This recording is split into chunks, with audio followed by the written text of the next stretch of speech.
Welcome to the 5 Letters Podcast, featuring myself, Yels, alongside Cam. And yo, it's me, Bez.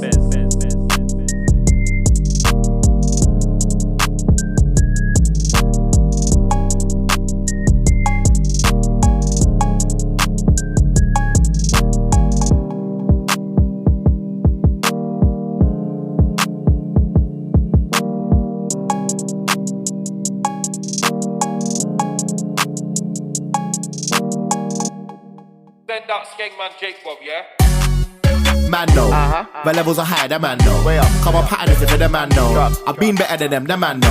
I don't beg, so they try to pretend that I'm not here, but the man, no. Hello. Every other day, they're singing the things dead, but we get chicken deep, man. What did the man know? Yes. Man still here, though, let the man know. Yeah. Been outside, yeah, bruv, the man know. Yeah. Man can't come around here all unannounced on the road. Check. 1 2 1 2. Yes, you're locked into the sounds of the 5 Letters Podcast. This is episode 42. Yep, you got myself, Yels, you got Cam on my right, you got Bez sat across from me. That's a bit weird. But hey ho, we're here. We're out here. That tune right there, that was Man No by Manga, Capo, Lee, and P Money, or Manga sent Hilare. Do you know what's funny? I never made the connection between manga and manga. Like manga, the name, his name, and manga, the Japanese comics. I never made the connection until he changed his name. Because he went on Spyro and Spyro Arts and why he changed his name. And he said that when people search my name, the manga comes up. I was like, oh yeah, it is literally the exact same name, spelled the exact same way, but I never connected at all. Yeah, so man had to change the name. I hear it, and yeah, definitely. What was his name before? So his name was Manga before, what's it which now? is Manga sent Hilare. Oh, okay. So it's just you just added a bit Right, more. okay, So it's yeah. So when you type that in, you're only going to get him. Yeah, But okay. when you type in Manga, you're going to get getting One Manga. Piece. So yeah. Yeah. Go read One Piece. Oh my god. But big up Manga, big up Capo Lee, big up P Money. The tunes, tough tracking time, Man No, like I said. Nice little wavy one.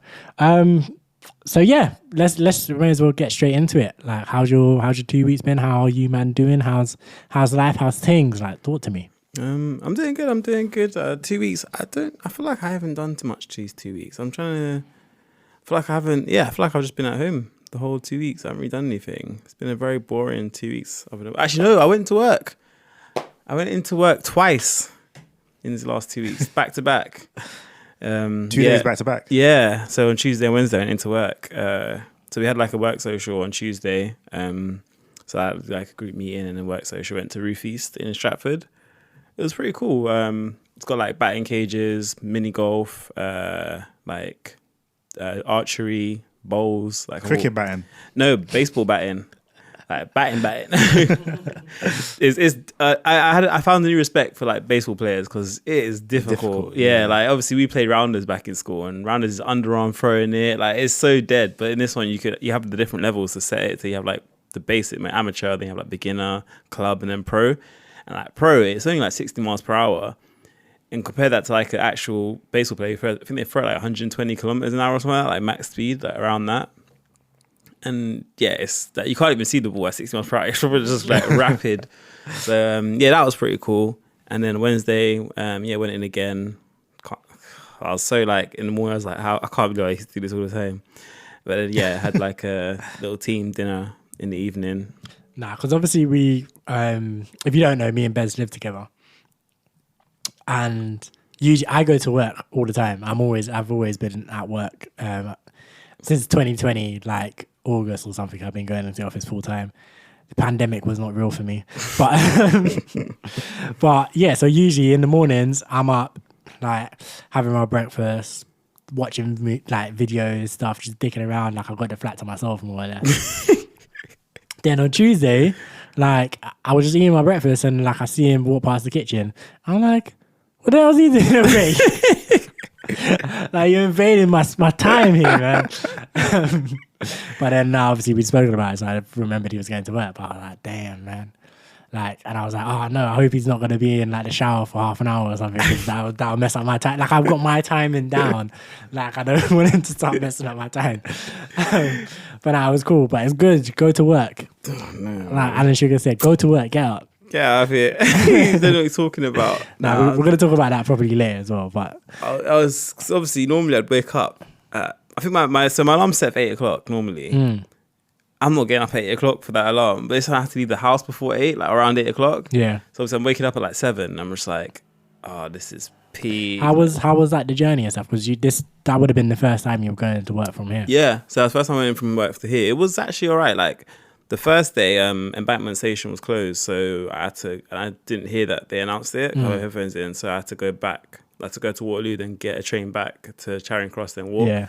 But getting back was all right as well, to be fair. Like on... Because you were out late. So. Yeah, Tuesday I got back it was a long journey, it was in Stratford. So, but it was quite easy, just a train from Stratford to Finchley, then Finchley straight home. Yeah. It was pretty good. And then Wednesday was quite smooth. It was... I walked it. I should have probably just got the bus, but I feel like there's a lot of traffic when you get closer to town. So it's pretty better to walk. But I walked it, and then it was pretty smooth going in. Yeah. Coming back was quite smooth as well. Was from like Soho, Oxford Circus sort of area, so it's pretty easy getting back as well. I went to some like what was it? I think it was it Thai? No, not Thai. Filipino restaurant. Okay. Interesting place. They had like some ube. It's like purple yam. They're like they have like everything. Oh yeah, that's like the emoji. Like I swear, there's a yam emoji, and it's not yam like we know. Is it? Yeah. There's like a yam emoji. I haven't seen that. I don't know if it's yeah. I don't know if it's like American yam, because I know they have like a type of yam over there as well. Yeah. But there's definitely a purple yam kind of emoji on like WhatsApp and that. Yeah, it's called ube, and they had it in like all the desserts, and they had like a ube cocktail and stuff like that. I'd never heard of it. I was like, what's ube? And yeah, Googled it, purple yam. I was like, okay. Fair enough. Like, in the desserts, it was quite nice. It was surprising. But yeah, that's pretty much my 2 weeks. Nothing else? Not Nothing else to share with the group, no? Not that I can think of. All right, keep your secrets. I'm joking. I'm joking. Yeah, so my 2 weeks, I may as well go next. Yeah, my 2 weeks has been an interesting one. Still trying to recover. Like, as you know, if you listen to the last podcast, I've been going through it. This last 2 weeks were better. I can't lie, were better. Yeah, things have been looking up. Things have been a bit better, but I'm just like out here working as usual, doing like music stuff as well. I've got back to working on that. I had to take a break because of everything that was going on, but I started working on some music stuff again.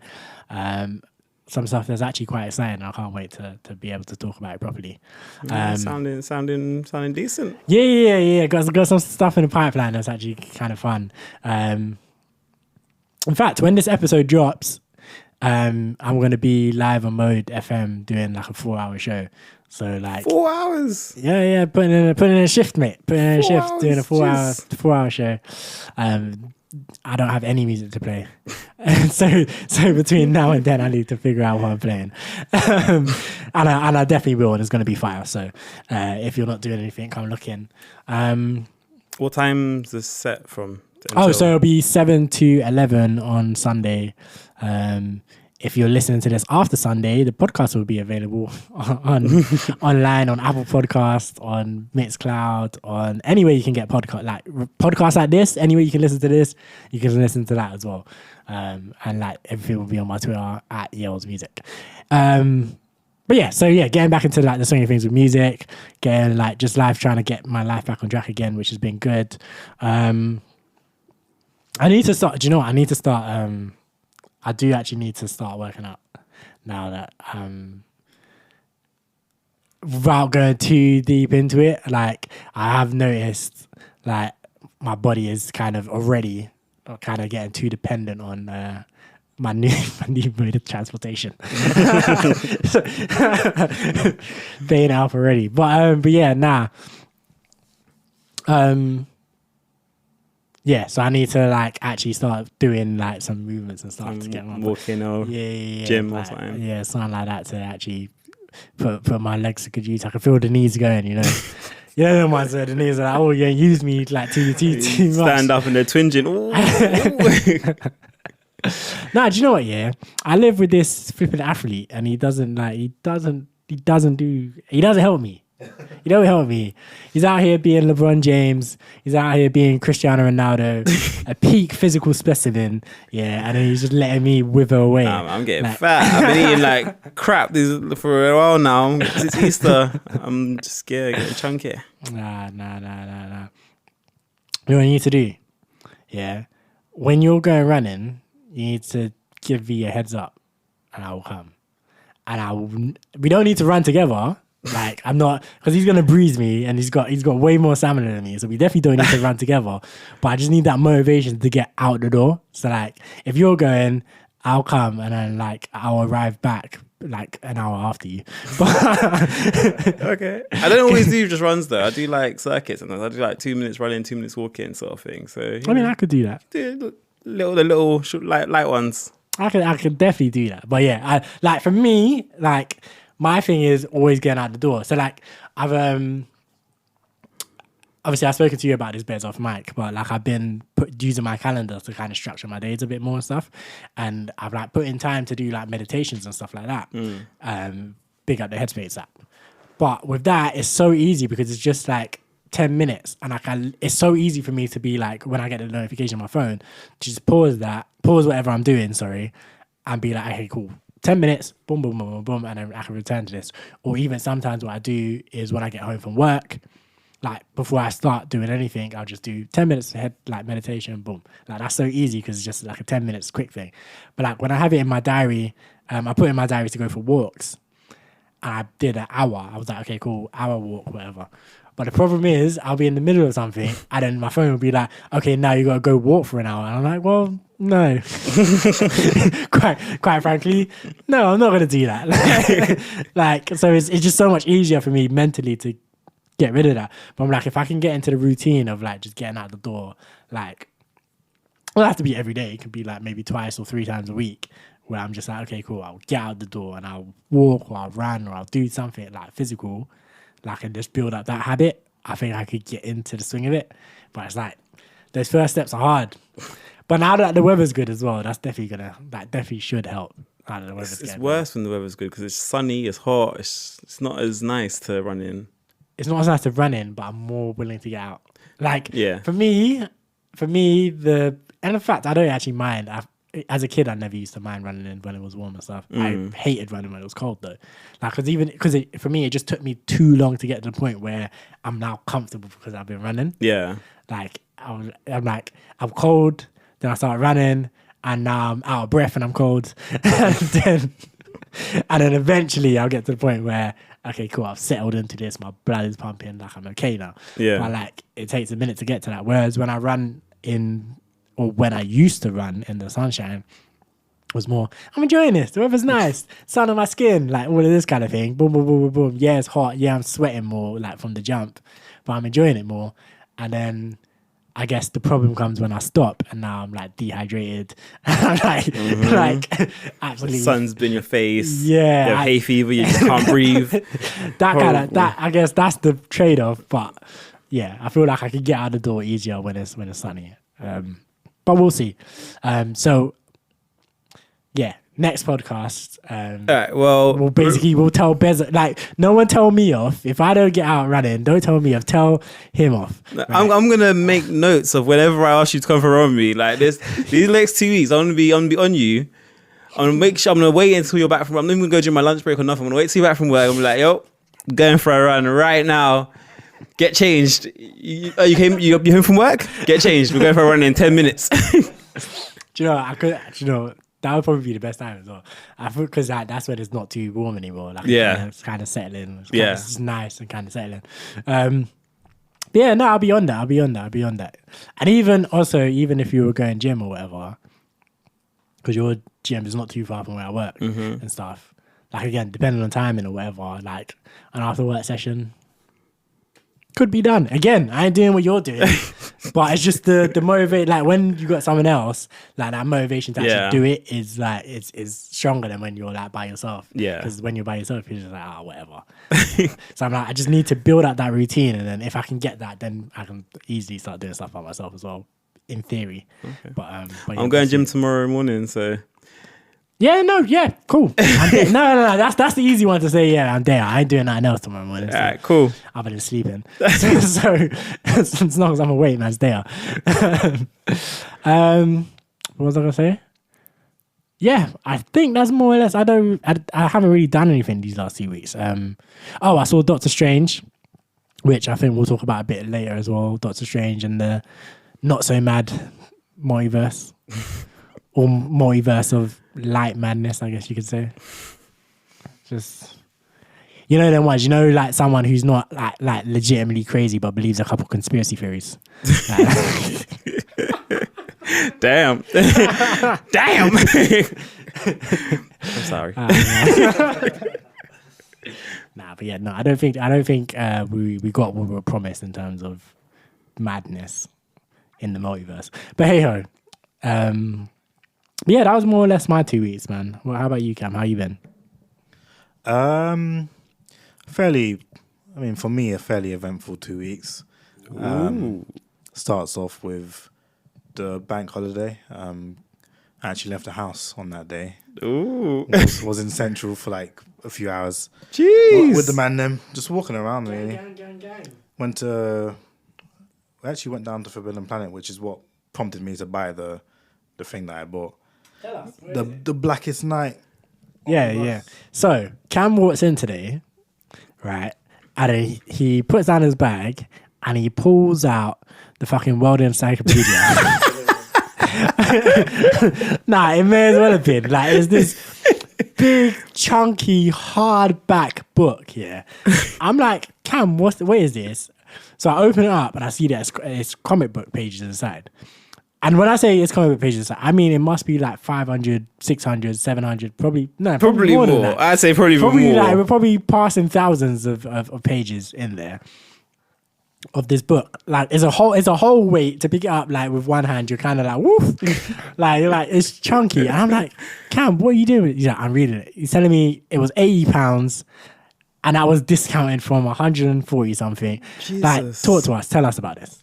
So from I first started buying comics and reading comics, I've always wanted to read this story. It's The Blackest Night. It's about the appearance of black power rings, like the Green Lanterns and that. And that those rings are raising certain heroes from the dead. So like Batman was dead at this point, so he comes back from the dead. Like, okay, I think Superman was dead, and also when they come back, they start killing people and then converting them pretty much. So like Martian Manhunter was dead. He comes back. He's currently fighting where I'm at. He's currently fighting the Flash and one of the Green Lanterns, Hal Jordan. So I've always known about this story and I've always wanted to read it. And I think when I first started reading comics, I had a pirated collection of all of them, but I've lost that, so I don't know where that is anymore. And it's a lot more difficult to get those kind of things nowadays. Yeah.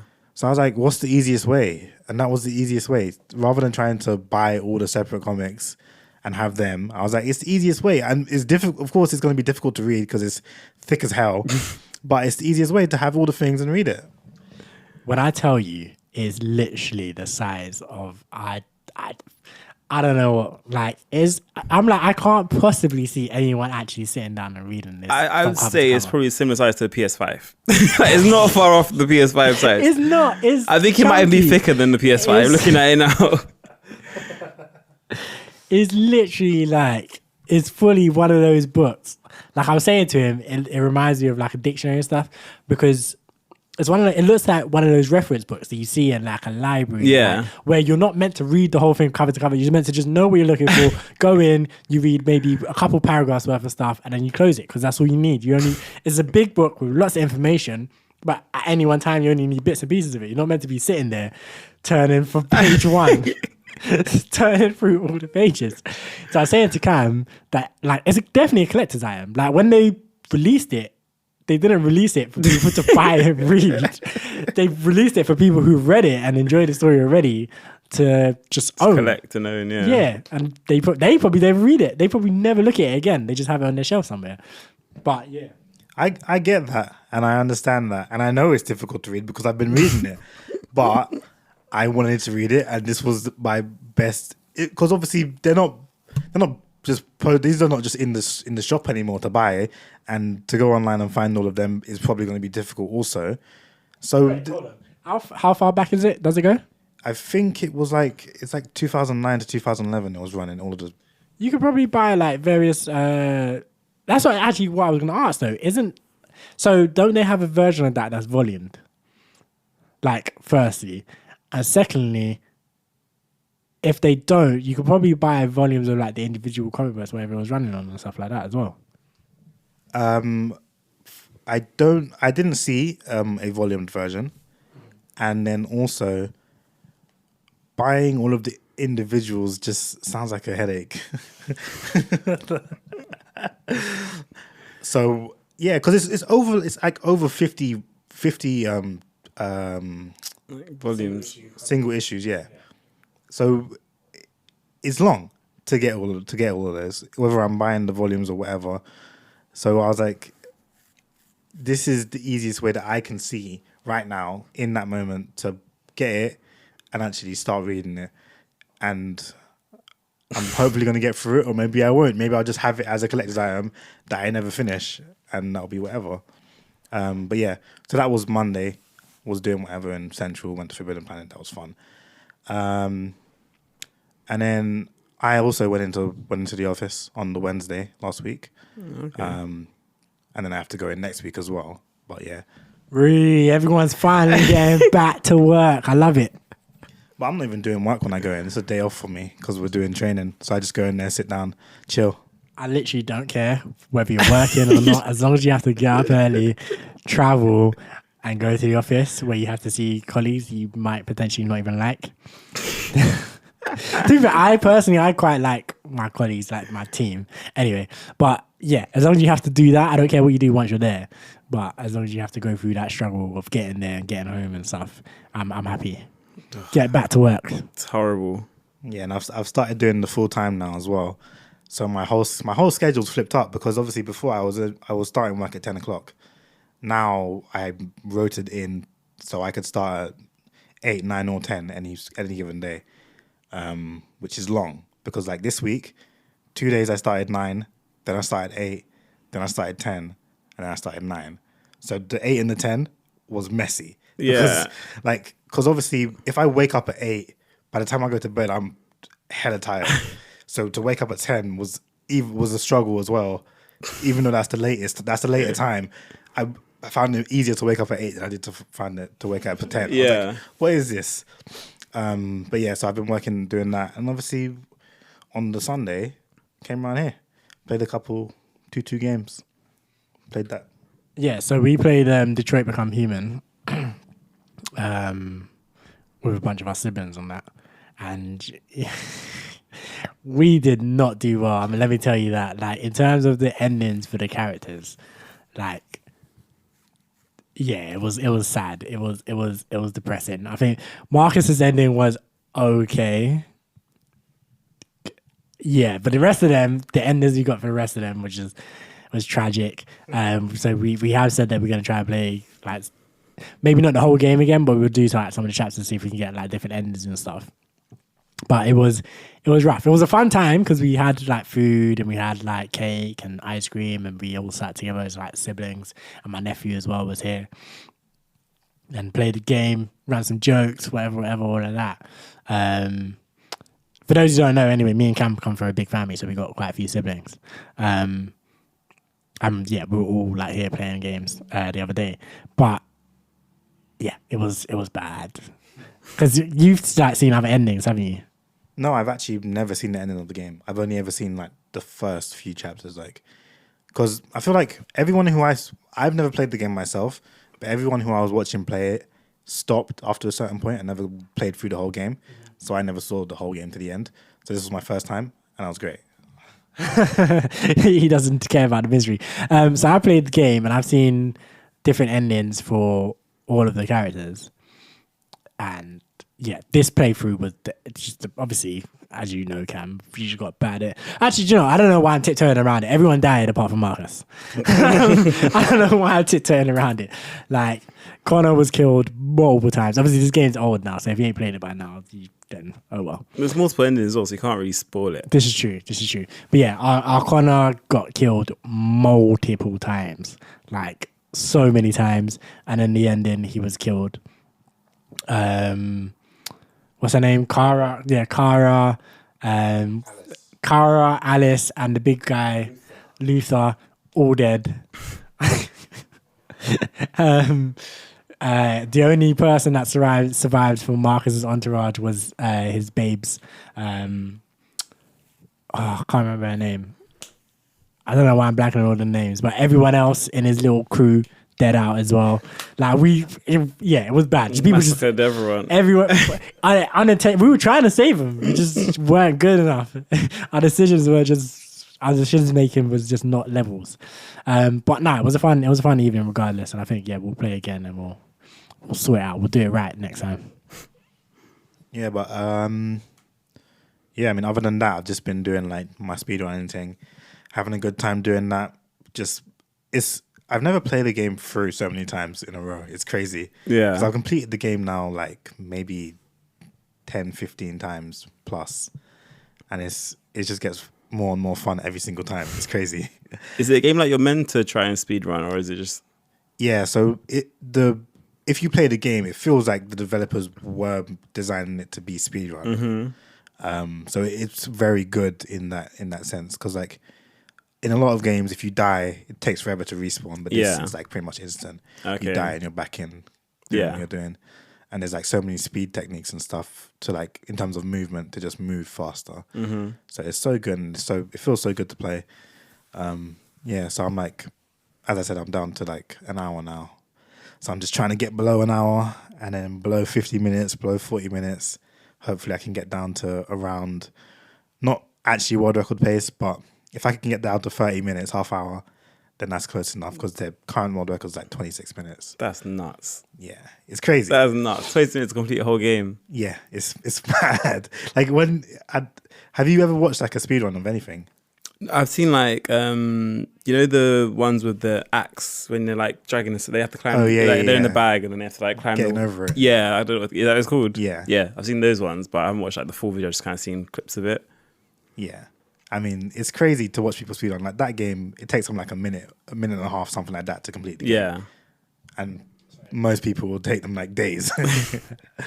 So I saw a speed run of a Resident Evil game. I can't remember which one it was, but the guy's speed ran it so fast that he was able to get a refund from Steam. Because I think with Steam, if you play the game for less than 20 minutes? 2 hours. Oh, is it 2 hours? Yeah. I knew it was 2 something. All right, so if you play the game for less than 2 hours, you can get a full refund. So obviously he's played the game mad times on like one account or whatever. Yeah. But he made a new account, bought it, speedran it, and that's then refunded it. And I was like, yeah, it's funny. Like, so like he, to be fair to him, like watching it, he was going through it. Like he had so much anxiety because he was like, he was like basically like obviously he could afford it because it was only like £10 or something for the game or whatever. But he was like, I want that tenner back. Yeah. I think he set himself. I can't remember what it was, but I think he set himself that he was gonna just spend. Like he had something in mind. He was gonna spend the £10. I think it was like a pizza or something. It wasn't anything crazy. But he was like, I want this 10. So it was like he was playing for a reward kind of thing. Yeah. So he's like, cool. I put the £10 down and speed run it. I think it was like $10 actually. But yeah, gonna speed run it and then boom. On the flip side, I'll get this treat. I think it was a pizza. I can't remember exactly, but yeah. So I was like, it's kind of cool, like what these people can do with these games, like just all these like little tricks and stuff, just to go fast. Mm-hmm. Like some people completely break the game through glitches and stuff as well, and it's mad to see. It's mad to see. But yeah, now hopefully, Cam, you can get sub 60 minutes soon. I mean, I'm probably going to do it tonight because I'm planning to go home and play it after this. I was actually going to do it before I came, and I was also going to do it during my lunch break earlier, but I was like, let me just hold off and do it tonight. That could be your like rule. Like you got an hour at lunch. Like I got to complete it within that hour. Yeah, because if once I do it once, I can do it again. Yeah. I'll probably just continue to do it. And when I am on my lunch break, I probably will just play the game because if I can get it, the more times I play it, the lower the time we'll get. So the more time I play it, is just if I put time in, get time down, and if I have an hour lunch break, if I can do it in less than an hour, then I might as well. So do it in 30 minutes and you have 30 minutes lunch yeah, break. do it in 30 minutes. I still have time to eat. But yeah, it's enjoyable. It's great. I love it. Yeah, man. I don't think I could ever do like a speedrun of a game. Like I personally don't have that level of dedication to want to replay a game like that. Nah, neither do I. Like I just couldn't. Yeah, I couldn't. And then also like the kind of like just like the weird thing. So I saw a Ratchet and Clank speedrun, and like instead of just running, he was jumping because jumping was quicker. And I'm like, I couldn't play a game this way. Nah. So like, go on. Those kind of things are so minor though, because you could easily play the game and do it pretty fast with just normal running. But it's like when you're trying to beat a world record or you're just trying to beat your own personal best, to jump and you get that minor increase of speed, it's crazy. Because even in this game, there's like in the first level you gain a dash later on, but in the first level you don't have a dash, so you jump while you're running because it's just a bit faster. But you don't need to. You could do it like it's minor differences. It's so funny. Yeah, so that's what I'm saying. It's like it's just little things, and I'm like, I just couldn't. I mean, maybe if I tried, I might be convinced, but I just couldn't play that way. I'm like, nah. When I play games, more time I'm just trying to relax. So I feel like that speedrun element of it would probably be like too stressful. Yeah. So but no, I definitely hear it, and I do definitely think it's definitely people who do it and people who do it consistently with like different games and stuff, like definitely talented because in order to like see things and be like, okay, cool, like next time I think I can do that quicker, next time I can do that quicker. I'm like, it's analytical skills like on a crazy level. Yeah. So I definitely hear it, man. But anyway, let's I guess get into something serious. Because why not? Are we a serious? Like, I don't know. I feel like we're not a serious podcast. We're not. I feel like even the serious topics, we talk about serious topics, but I don't feel like we. Yeah, I don't think the reason, especially the reason why I think we're not that serious is because we don't research. Like, we'll just be on here waffling. Honestly, I feel like this podcast is my research. Like you know most of the stuff, so you just kind of come on and inform us. And I'm just like, and the thing is, like my information is just like it's from like I don't look at anything in particular per se. So like I have the Financial Times that I read sometimes. Then also I follow like news publications on Twitter, and then I watch like some news videos on YouTube as well. So it's kind of like boom, boom, boom, boom, but like that doesn't make any sense. Boom, boom, boom, boom. But it's kind of like all these different things that I don't actually look at properly. Because, like, for example, when I'm on Twitter, I'm just kind of scrolling Twitter. Yeah. When I'm watching YouTube videos, more time I'm working or I'm doing something else. So the YouTube video's there, I'm kind of taking in little bits and pieces of it. But it's not got my full concentration. Even when I'm like reading the Financial Times or something, more time, like I'm listening to music. So I'm kind of just scrolling through, just kind of trying to get the gist of it kind of thing, rather than like the whole full information. So yes, I know kind of what's going on. I know the vague skeleton of what's going on, but like, yeah, I'm definitely prone to make a mistake or two.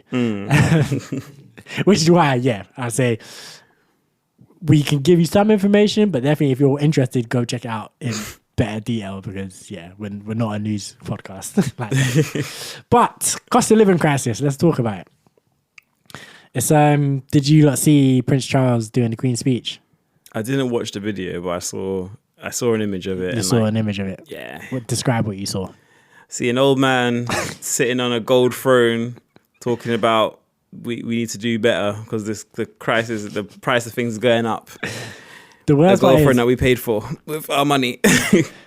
And next to him on a stool was a crown full of stolen diamonds, stolen rubies, stolen this, stolen that. Like, the image was just nasty. Because, all right, so beyond even the throne, like just everything around him was just gold. embezzled in gold, this, that, the other thing. He had gold like pins on his jacket. Like, I'm just like, oh, and he's like, people, I'm like, how could you, I just don't understand how as a person, you could sit in that environment and then feel okay to say stuff like, oh, people are struggling to pay their bills. So tone deaf. I'm like me, I'd be embarrassed. I would fully be embarrassed to be that person to do that.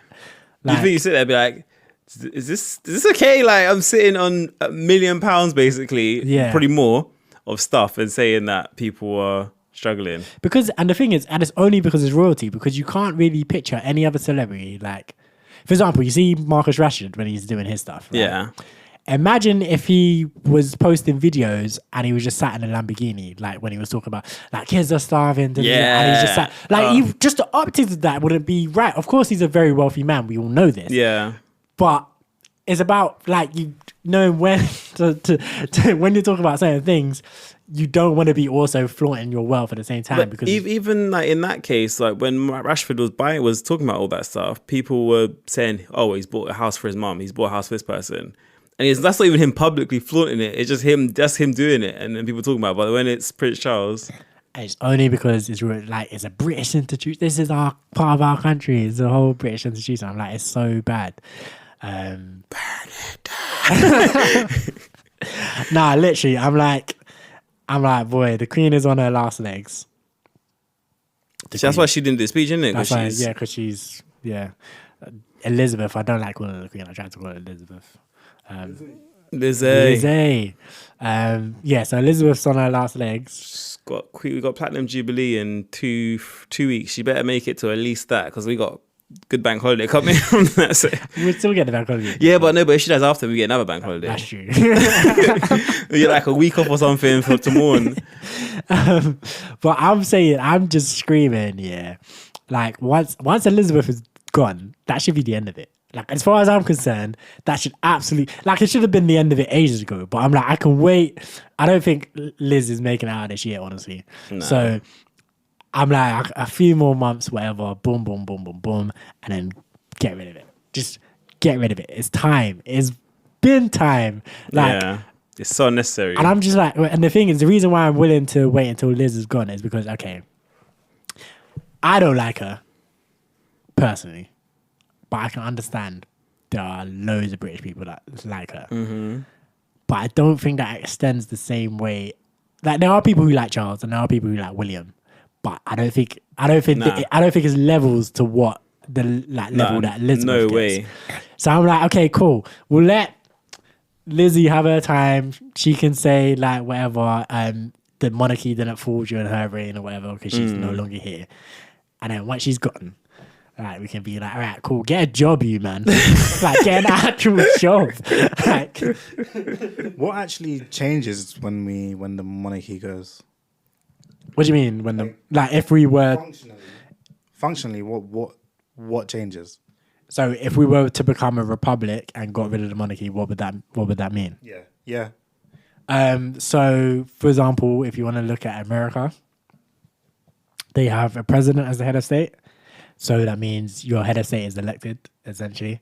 Or even if you want to look at a better example for us, probably France, where, again, they have a prime minister and they have a president.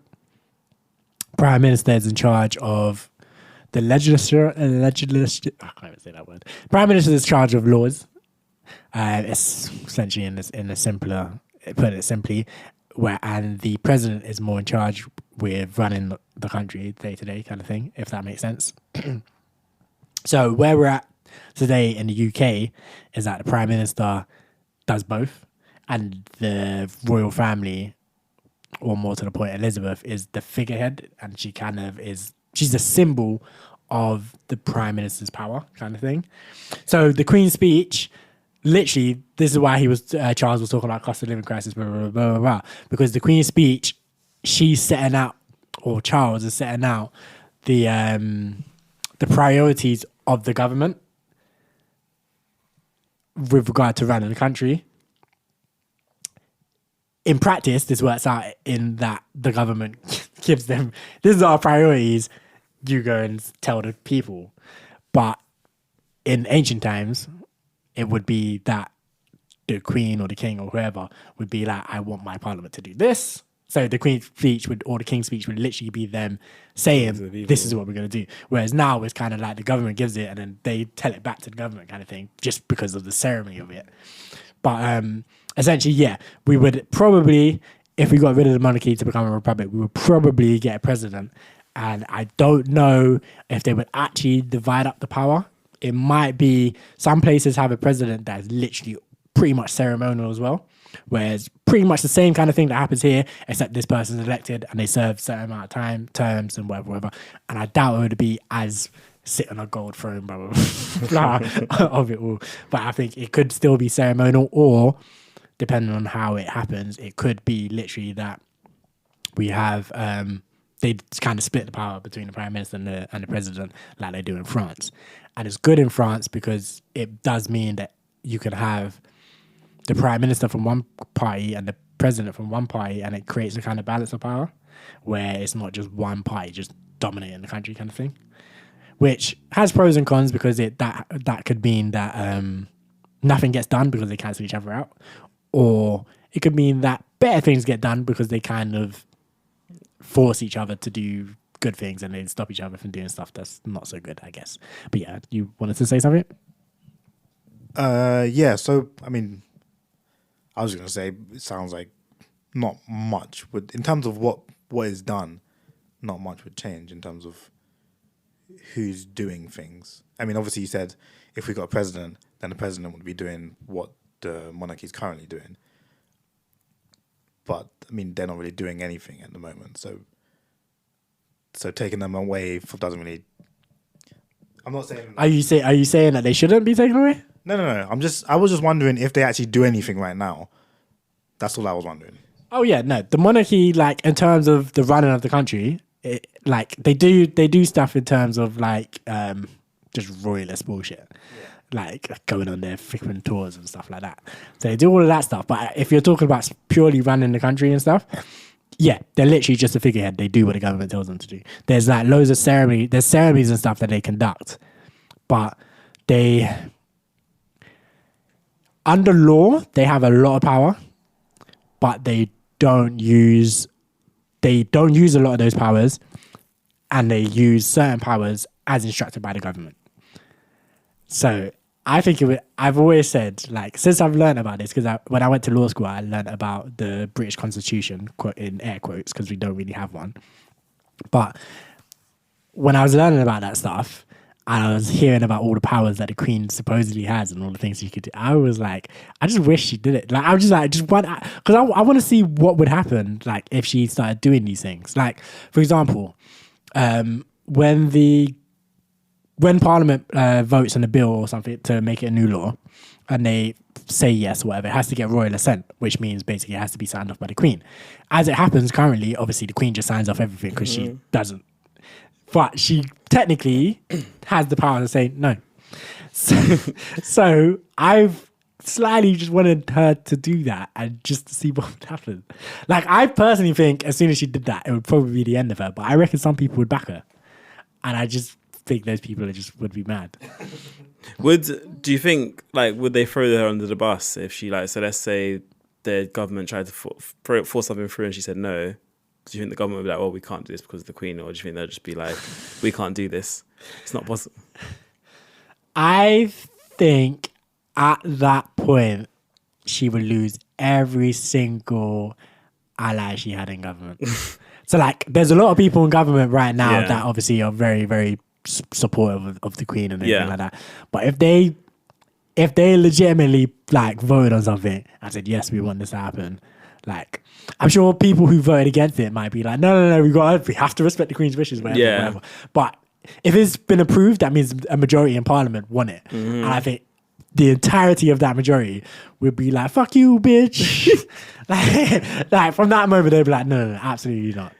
Yeah. Nah, and I think quite a few people, even if they voted no, I think quite a few people would be like, on the principle of it, you absolutely should not be doing this. Yeah. Like, so, yeah, I think the reason why the monarchy has survived as long as it's survived is because they just, for a long time, there's been this agreement between government and the monarchy that the monarchy won't exercise its powers unless it's shut to by the government. Yeah.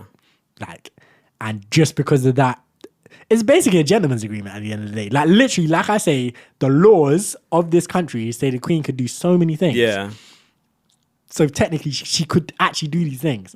But just on a handshake, gentleman's agreement, it's like, I promise I won't do these things. And like, that's how it's been for longer than Elizabeth, like going way back. But still, I just find it so fascinating. I'm just like, I wish she wouldn't, because she enjoys her position and she wants her position to continue. But I'm just like, I think, like with the fox hunting, I remember it was a thing that she really enjoyed fox hunting. And when that was being outlawed, like there was rumblings that she has the power to stop it and stuff. And everyone basically said, of course, she's not going to do that because she likes being a monarch more than she likes hunting foxes. Yeah. But yeah, like those kind of like things like that, things that directly like maybe affect her, I'll kind of just, I'm like, go on, just do it. She's old now. She could do it and she'd be like, I just had a bit of a, brain fog. Yeah. Well, like, what would it take then for like the government, for the monarchy to actually leave? Like, would they have to be like, we're not gonna go forward, or the government have to exile them, sort of thing? So it's tough because it's a constitution thing. Yeah. And like I say, we don't have a constitution like America. So America have a constitution that you can literally read. You can just go and read the American Constitution in full, in its entirety, and you might not understand it all because some of it's got loads of jargon or whatever, but at least it's there. You can read it and you kind of know how it can apply.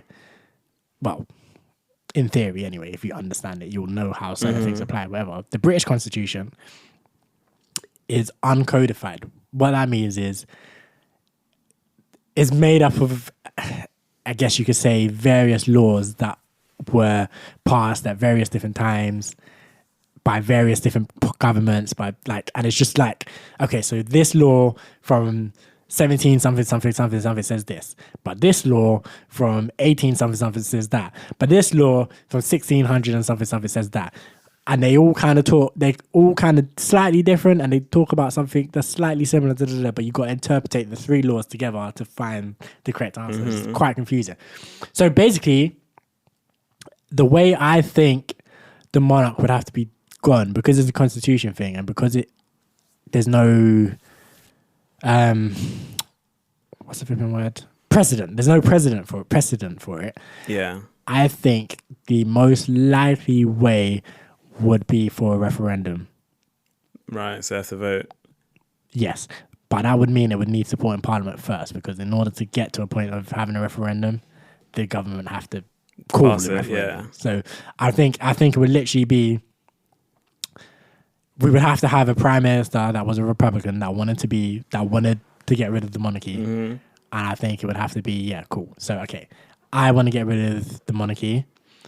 Also, my government want to get rid of the monarchy. I'm going to vote amongst MPs to have this referendum. The MPs have to agree that we have this referendum. Then there will be campaigning back and forth.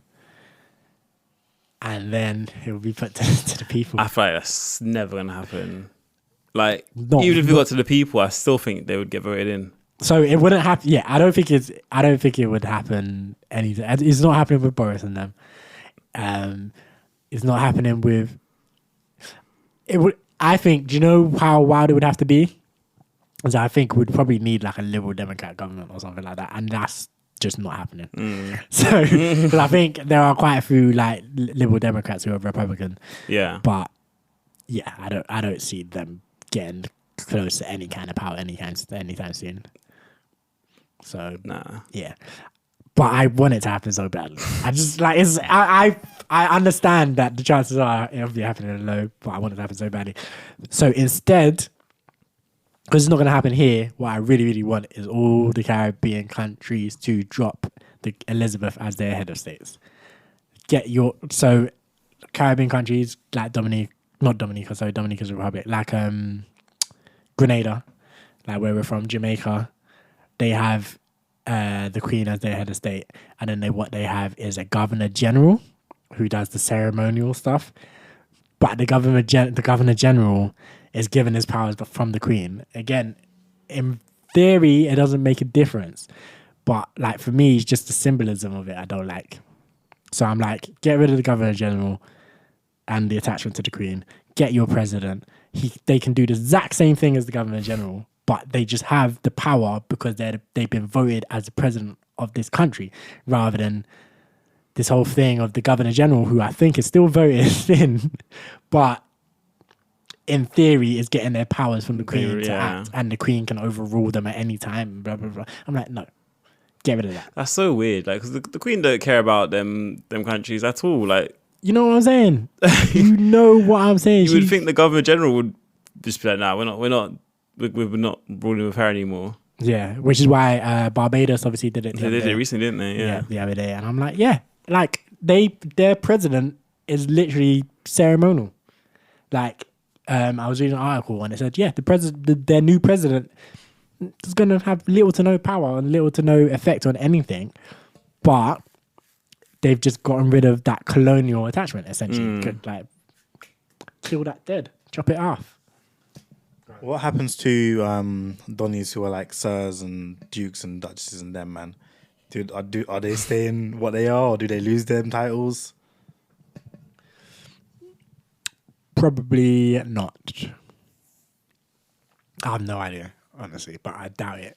That's a good question. It's something that would probably come up, but probably not, because I think at the end of the day, when you're made a sir, you're made a knight, and I guess regardless of whether there's a queen or not, you're probably still a knight of the realm kind of thing. Like you may no longer be Her Majesty's knight, but you could be a knight of the realm, I guess. Yeah. So yeah, and I guess duke and duchesses and stuff. Wouldn't they go? Because isn't like that's like to do with the royal family, isn't it? Like the Duchess of Cambridge and like then terms because they're royal family of that area. Yeah. So that's the area the royal family owns. I feel like that would probably go if the monarchy. Probably, possibly.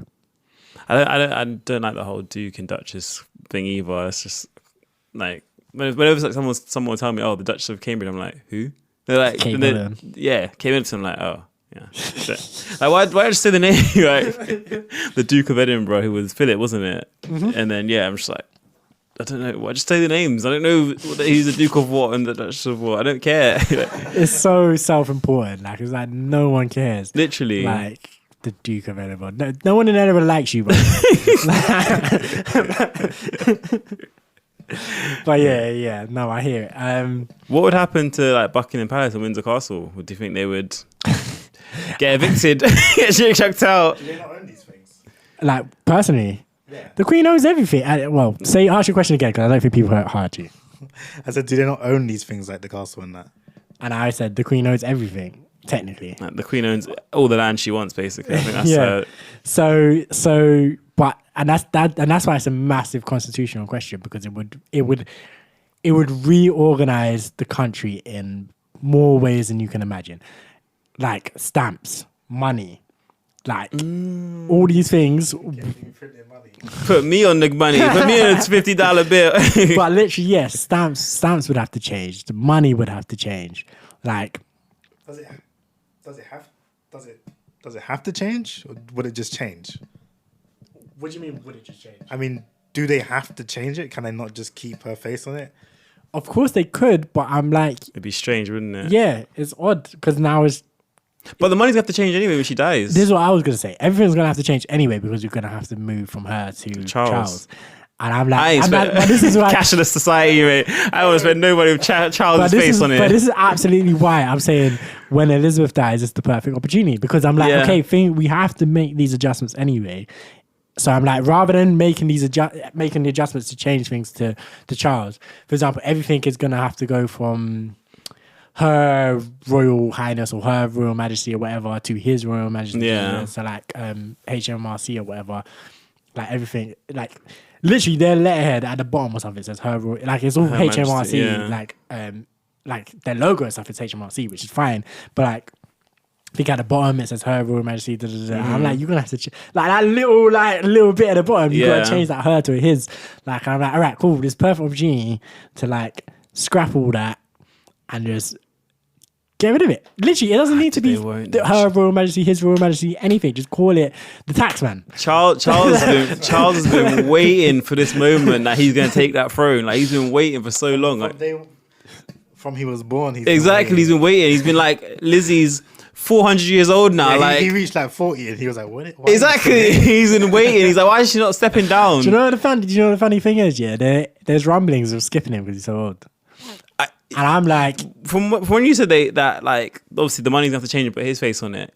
Dude's like 70, 80. Like, yeah, just skip him, man. If you're gonna do Willie that fresh young Charles on the team, because you even have like, I mean, you have different progressions of Elizabeth. And you can see when she was younger. Yeah.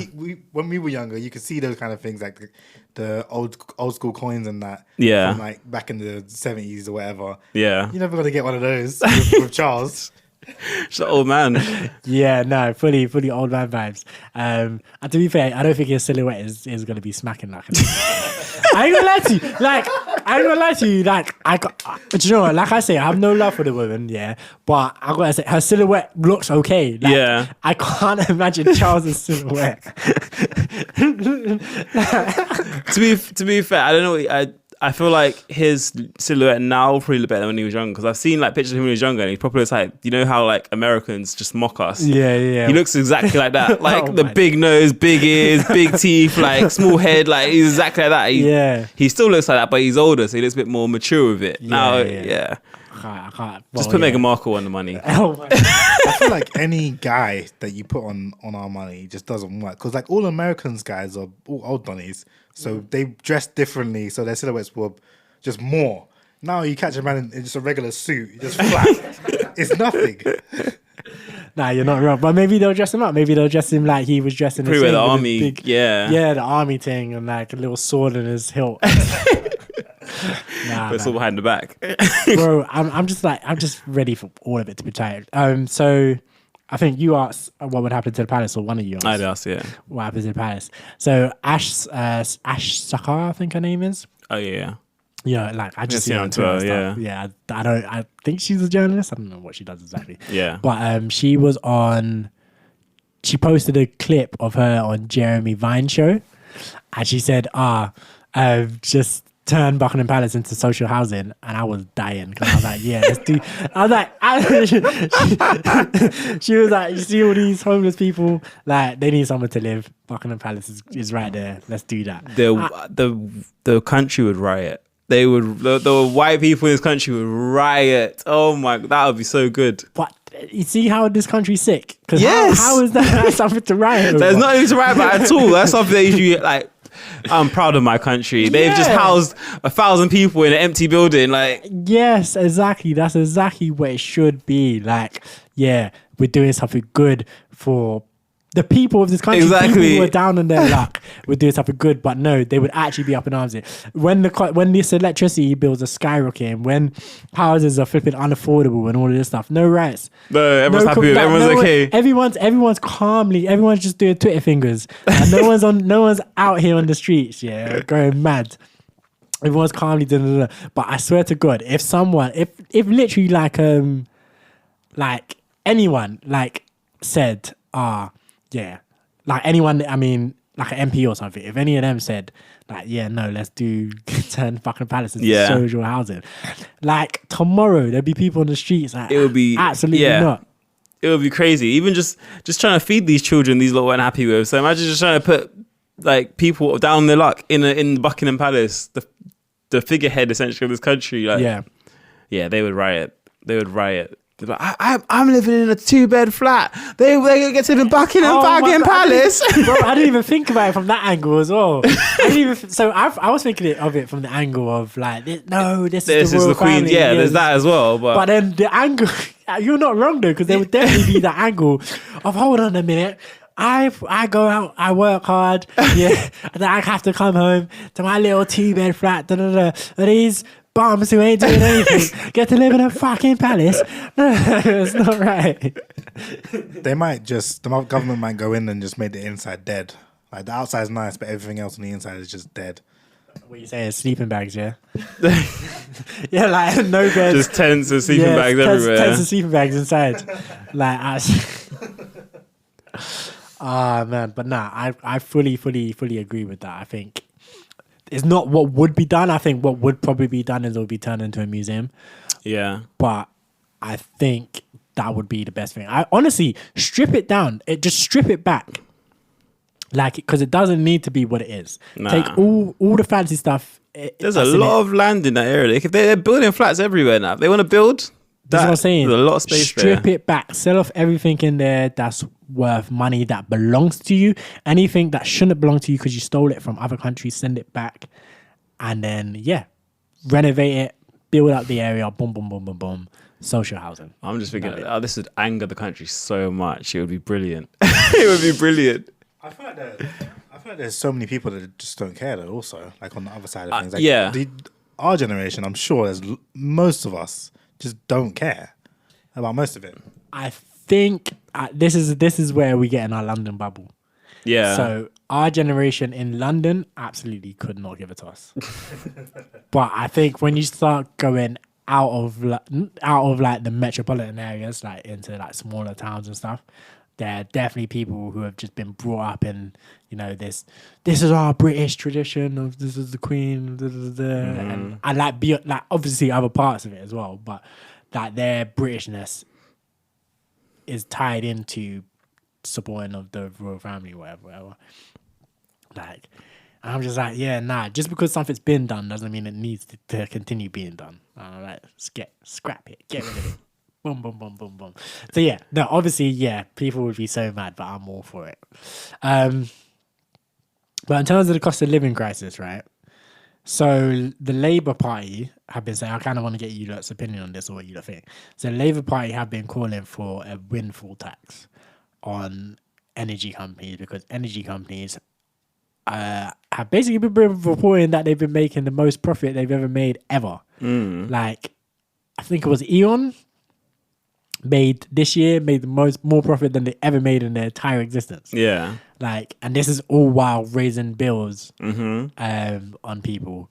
And BP again reported great. I don't think it was their greatest profits ever because obviously BP is a huge company, been around ages. But they've reported larger than they expected profit. So they projected X amount of profit and they smashed that target. Like other small energy companies again, getting like record profits this year. Boom, boom, boom, boom, boom. So the Labour Party are like, boom, one-off tax on those profits so we can pay to help people with these increased bills that they have. That's what the Labour Party been saying.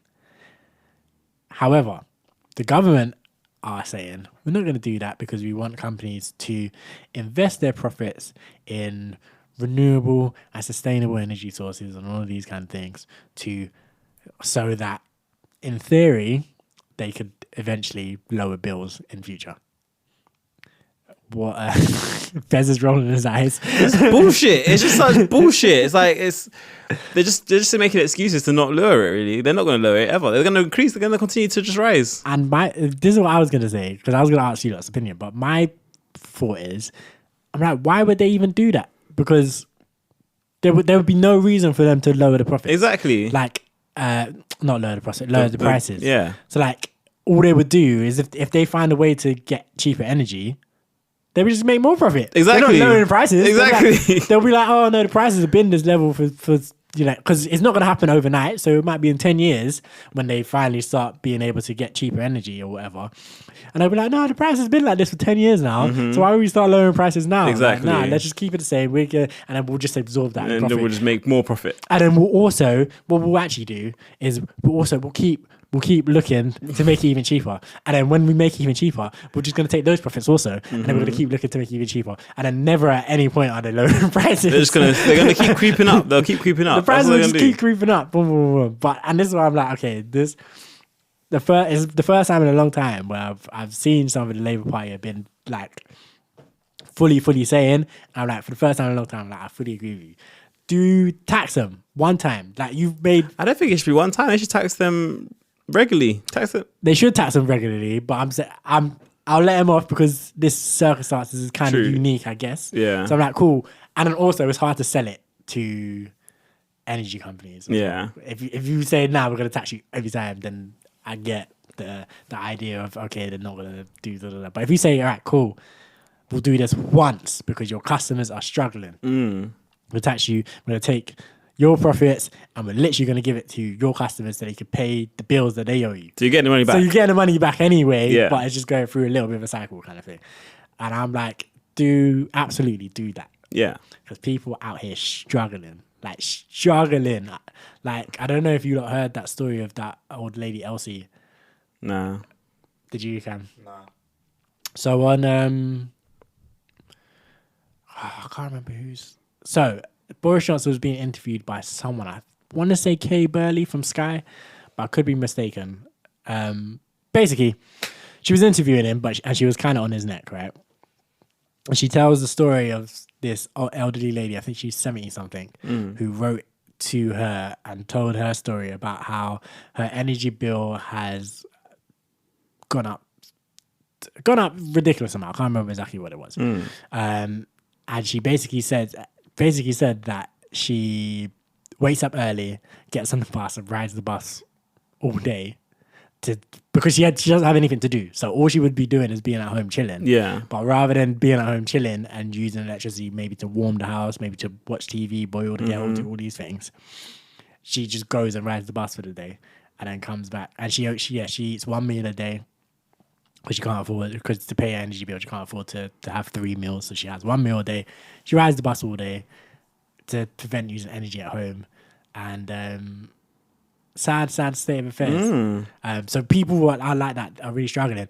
Boris Johnson is such a bastard. Such a bastard, bruv. So she says that about the woman riding the bus, yeah? And Boris the first thing that comes out of his mouth is that, oh, well, I actually introduced the Freedom Pass that allows her to ride the bus for free. Well done, Boris. Round of applause for Boris. Either completely misses the point or chooses to ignore the point. Just great response, honestly. Completely missed the That's my point. Prime Minister right there. All right, sorry, it was Susanna Reid. Sorry, and it's Susanna Reid from ITV, Piers Morgan's former co-host on This Morning. Good morning, Britain. Good Morning Britain. That's it. I'm actually trying to find the clip so I can play it for you lot. He's an idiot. I swear, he's such an idiot. I hope that you guys will be able to hear this. Give you some examples because we get emails all the time, Prime Minister, about this. You have said that individuals have to make choices about what they spend their money on. You're on record as saying that, okay? And I want to ask you then about a number of our viewers who have got in touch with us about the choices that they're making. Elsie is 77. She's a widow and she's a pensioner who lives in a council house. She receives a pension of £170 a week. Her energy bills have gone, get this, from £17 a month to £85 a month. Yeah. She will pay an additional £17 a month though, she was winning. I know. But still, so she only gets £177. Even Boris's reaction there, yep. Yeah. Yep. He's just listening. £116 a year. To cut down on spending, Prime Minister, Elsie has now resorted to eating 1 meal a day. She's 77 years old. She's losing weight. She goes to the supermarket at the end of the day to buy yellow sticker discounted items. She gets up early in the morning to use her Freedom Bus Pass to stay on buses all day to avoid using energy at home. What else should Elsie cut back on, in your opinion? I don't want Elsie to cut back on anything. Let's talk about Elsie and what we're doing. And just remind you that the 24-hour Freedom Bus Pass was something that I actually introduced. Just parenthetically. Marvellous. So Elsie should be grateful to you for her bus. What else should she cut back on? Okay, so he goes on to waffle or whatever. But she literally said the same thing we did. Round of applause for Boris. Elsie needs to be grateful to you so she actually can ride the bus. But I'm like, She shouldn't have to ride the bus all day. Bro, I'm like, the Prime Minister of the country heard that story. I said, well, just to remind you, I actually introduced like, and then it turns out, fact checker, he didn't. It was Ken Livingston or someone before him. So I think he made it 24 hours, but the bus pass already existed. Yeah, the freedom pass was around for a while, yeah. So he did something with it, but it didn't, like, he didn't give her the bus pass. Yeah. But I'm like... And she rides it in the morning, so it doesn't matter, it's 24 hour anyways. I'm like, dude... How can you hear that story and be like, the first thing I want to do is remind you that I have something to do with the fact that she should be thankful to me. Don't tell me shit. She needs to thank me. It's literally like, why are you criticizing me about the fact that she can only meet one solid meal a day and the fact that she rides the bus all day? Why are you criticizing me about that? You should be praising me. If it weren't for me, she wouldn't be riding the bus. She'd be on the streets. Like, yeah. Nah, that is ridiculous. Oh, man. Yeah, that's like, this shows how heartless these men are. Like, you just heard this 77-year-old woman who's losing weight, struggling, riding who wants to ride the bus all day? The buses are disgusting. Like, no one wants to be on the bus all day. Literally just riding around town. Like, literally, I'm like doing nothing. Like, just riding. I'm sure, like, I hope that she has, I don't know, people that she sees around town that, like, I guess regular people on the bus or something she can kind of communicate with, whatever. Because sounds like she lives alone, which is kind of, it's good to get out and see people, but it shouldn't be every day and all day. Yeah. Like, if it's in London, people aren't going to communicate with her either. People don't. I mean, really it talk. depends. It might be people she knows. Like, true. Yeah. When I would get the bus during the day, when I was at college specifically, and I used to have like half days and stuff, finish early and stuff, and I would ride the one bus that goes right outside my mum's yard. Yeah, elderly people used to get on that and be jibber jabbering. Like, they used to love a jibber jabber on that bus, and it was nice to see because they were like literally like someone would be at the bus stop and they'd be like, oh, waving and hey, and then they get on the bus and then they sit next to each other, they chat, and they literally just chat about just, oh, how's your granddaughter, how's this one, how's that one, whatever. Yeah, true. And yeah, there's just people that kind of like live. Because I guess when you live in the area kind of thing, and like maybe you live at this stop and maybe this person lives 2 stops above and you both go into town around the same time and you kind of just bump into each other, see each other. You become pals. Yeah. I'm sure no young people probably not because young people are heartless. You know what I mean? Like in terms of like all elderly people. People together, I guess. And like if they're all people who kind of want that kind of like, then I guess it probably does happen. Yeah, true. But yeah, man, prayers out to people out here that are suffering. I'm suffering. Our bills. Isn't it? Oh, jeez. Pouring it. Yeesh. But yeah, nah. Let's play another song unless you lot have anything more you want to complain about this country. I think this turned into... This could be, we could go on all day. Complain about the UK. We could go on all day. Even food, I've noticed food's going up as well. I went to Tesco yesterday and like chicken used to be £3, now it's £4.40 or something. Oh my word. It's gone up, So food's getting have more you expensive as have well. you noticed as well? One thing I've noticed that's definitely been happening the last few months is I can't remember. There's a term for this, and I can't remember what it is. But for example, you drop the price by a little bit, like for multi packs and stuff like that. You drop the price for a little bit, but you take one out also. So then, for example, taking a 6-pack of crisps. Yeah. So like I buy multi-pack crisps all the time. Yeah. And all of them used to be 6-packs. And now the only one that's still a 6-pack I think is Walker's. Like everything else is becoming 5-pack.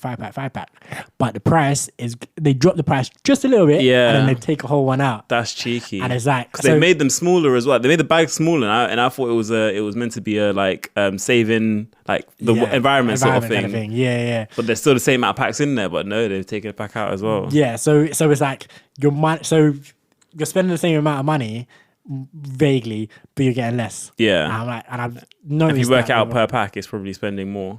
I've noticed that with a little, like all the multi packs I'm getting, like they're like either keeping the price the same or they're just dropping the price a little bit. So you look at it at first glance, you're like, rah, and then you look at it again and you're like, hang on a minute.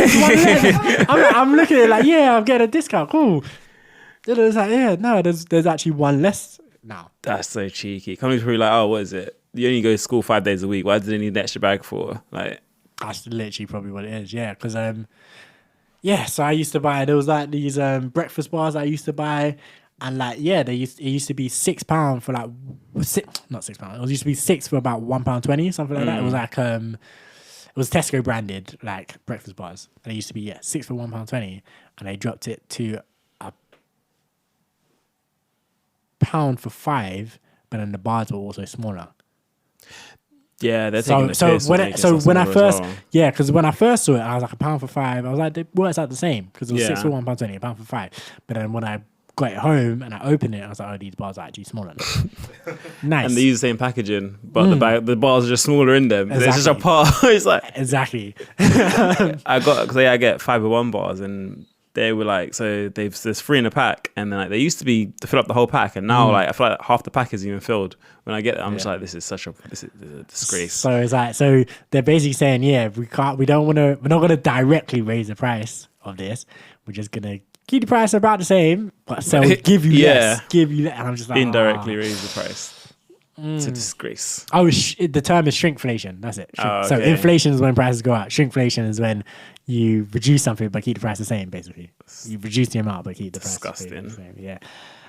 And that's what's going on in this country right now. We're suffering, man. We're suffering. Something needs to change. Something's going to break. Something needs to change. Yeah, if everyone just said like no to paying bills, what would happen? Like, we just said no. If no one paid any bills. Yeah, everyone stopped. That would be interesting. At the same time, we like, they were doing that lights off thing. Instead of like lights off, everyone just said, when your next direct debit comes out, just cancel it. So you're not paying, refuse it. This is what I want people to do. Like it just wouldn't happen. It wouldn't happen. Not enough people would go for because it. Because if loads of people did it, it would have an impact. Yeah. If you do it, you're just going to jail. It needs to be something that's coordinated well, and then boom. Because if that literally happened, like for example, if we all start paying like energy bills, for example, energy companies very quickly would lower their prices. If we said, if I can't remember how many people in the UK, I think it's like 80 million, something like that. Yeah, 70, 80. Something like that. So it wouldn't even take 80 million people. Like if 10, 20 million people. 10 or 20 million people around the country said we are not paying these bills until they're lowered. Yeah. Energy companies would learn that they're gonna know. Because they're not fighting that legal battle with 20 million people. And they can't arrest 20 million people. It's not happening. It's just not happening. And then it takes civil disobedience. But the UK don't know about that. Nah. The UK do not know about the UK is not about that life. The UK is definitely about that keep calm and carry on life. Yeah. Like I'm just disgusted by it. Yeah, they can't keep calm for much longer. That stiff upper lip, like you just gotta, like I'm like, man. Just firm it. The thing is, and the thing that jars me started to jar me is that it's like something that British people are very proud of. Like they keep calm, or they're resilience. They're resilient. Like I'm like, no, you're being mugged off, and you're proud that you're able to be mugged off and not react. And I'm like, but you should be reacting. Like if you don't want to be mugged off, react. You shouldn't be proud of the fact that you can be mugged off and keep calm. Yeah, like because you shouldn't want to be mugged off in the first place. So you gotta act so you don't get mugged off. Like yo.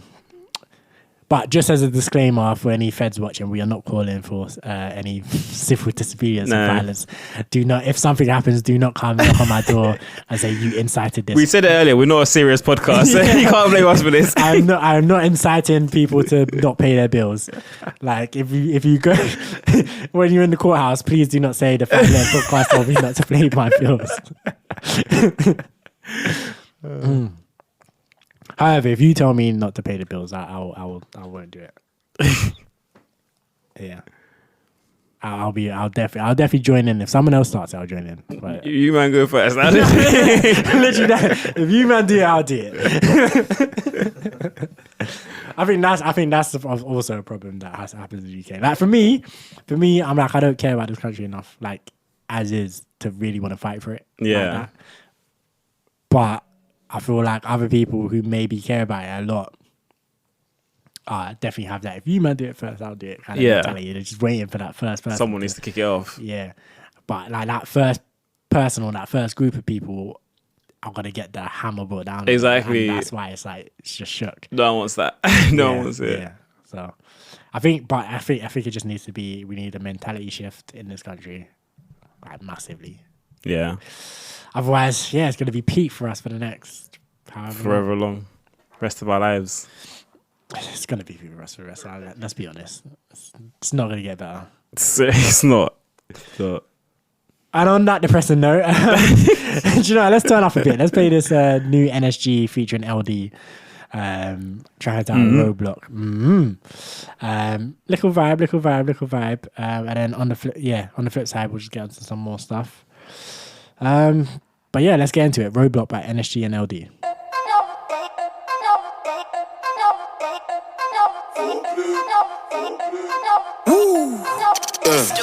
Slim waist, big bum, Rolex, did just. So she got mad, so what? My wrist froze, eyes blocked, 6-car convoy, roadblock. Why the ugly ones always got a cop block?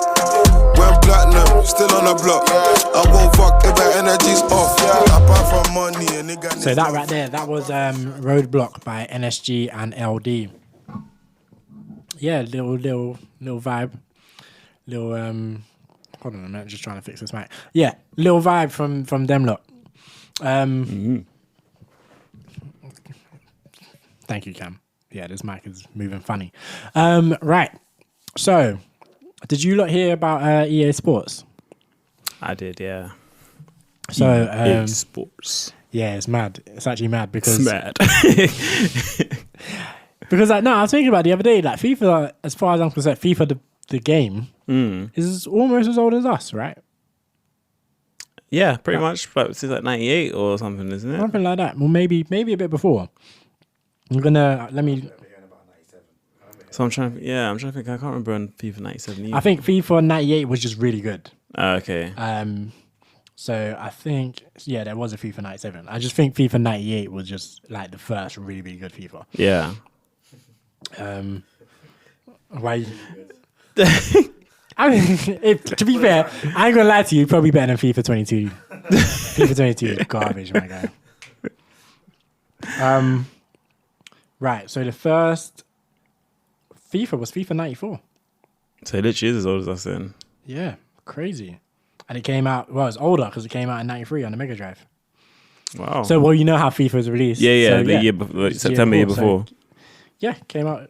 Wow. Okay, so FIFA's older than us. Yeah. In its current form. So it was the first football game EA made. So they've never made a football game under a different name. And now they're about to in 2024. Or for the 2024 season. 23-24 season. I personally think it's crazy. I feel like it definitely feels like a proper end of an era for me. Yeah, because it almost feels like they're one in the same, like FIFA and the game. Like, it doesn't seem like you can have, obviously you have FIFA as an organization, but you can't have the football game without, it's not going to feel the same if it's EA making Bro, Pro Evolution Soccer is gone. Now FIFA's going. FIFA's going. Crazy. Like the two football games from my youth, they both exist, but they're both going to be heavily rebranded. Yeah. Like, so FIFA's not going to have the rights to the World Cup anymore. Like, so they can't even do like them special like World Cup one-off editions, or sometimes they integrate it into the game, like have a World Cup mode.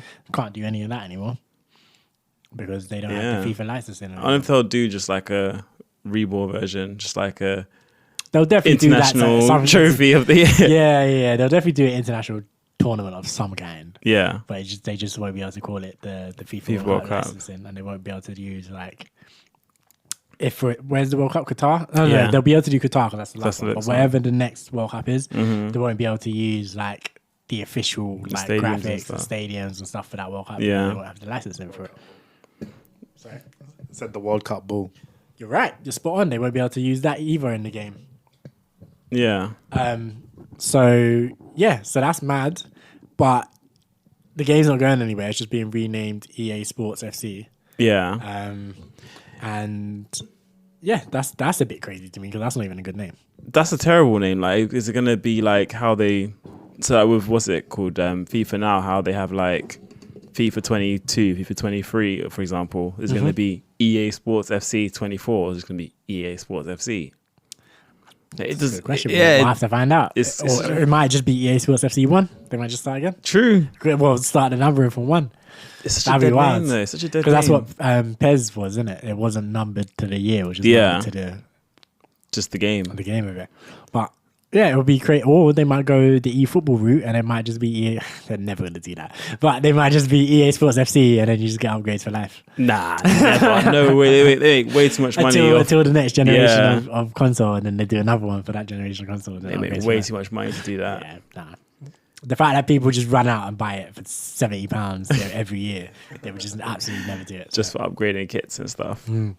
But But I saw that FIFA will be making their own football game anyway, though, because Sepp Blatter, I think it is. Oh, isn't it? Is it still Sepp Blatter? I don't know, but I can't imagine that game's going to be any good. It's going to be trash. Because they're not going to have anything. Like they're going to have the football teams or anything. They're going to have any of the football teams and stuff because they don't have the licensing to that. Yeah. It's all with EA. And unlike esports, they don't have the experience. That's the thing. At least Konami have been making football games for, 20 years. Yeah, that's what I'm thinking.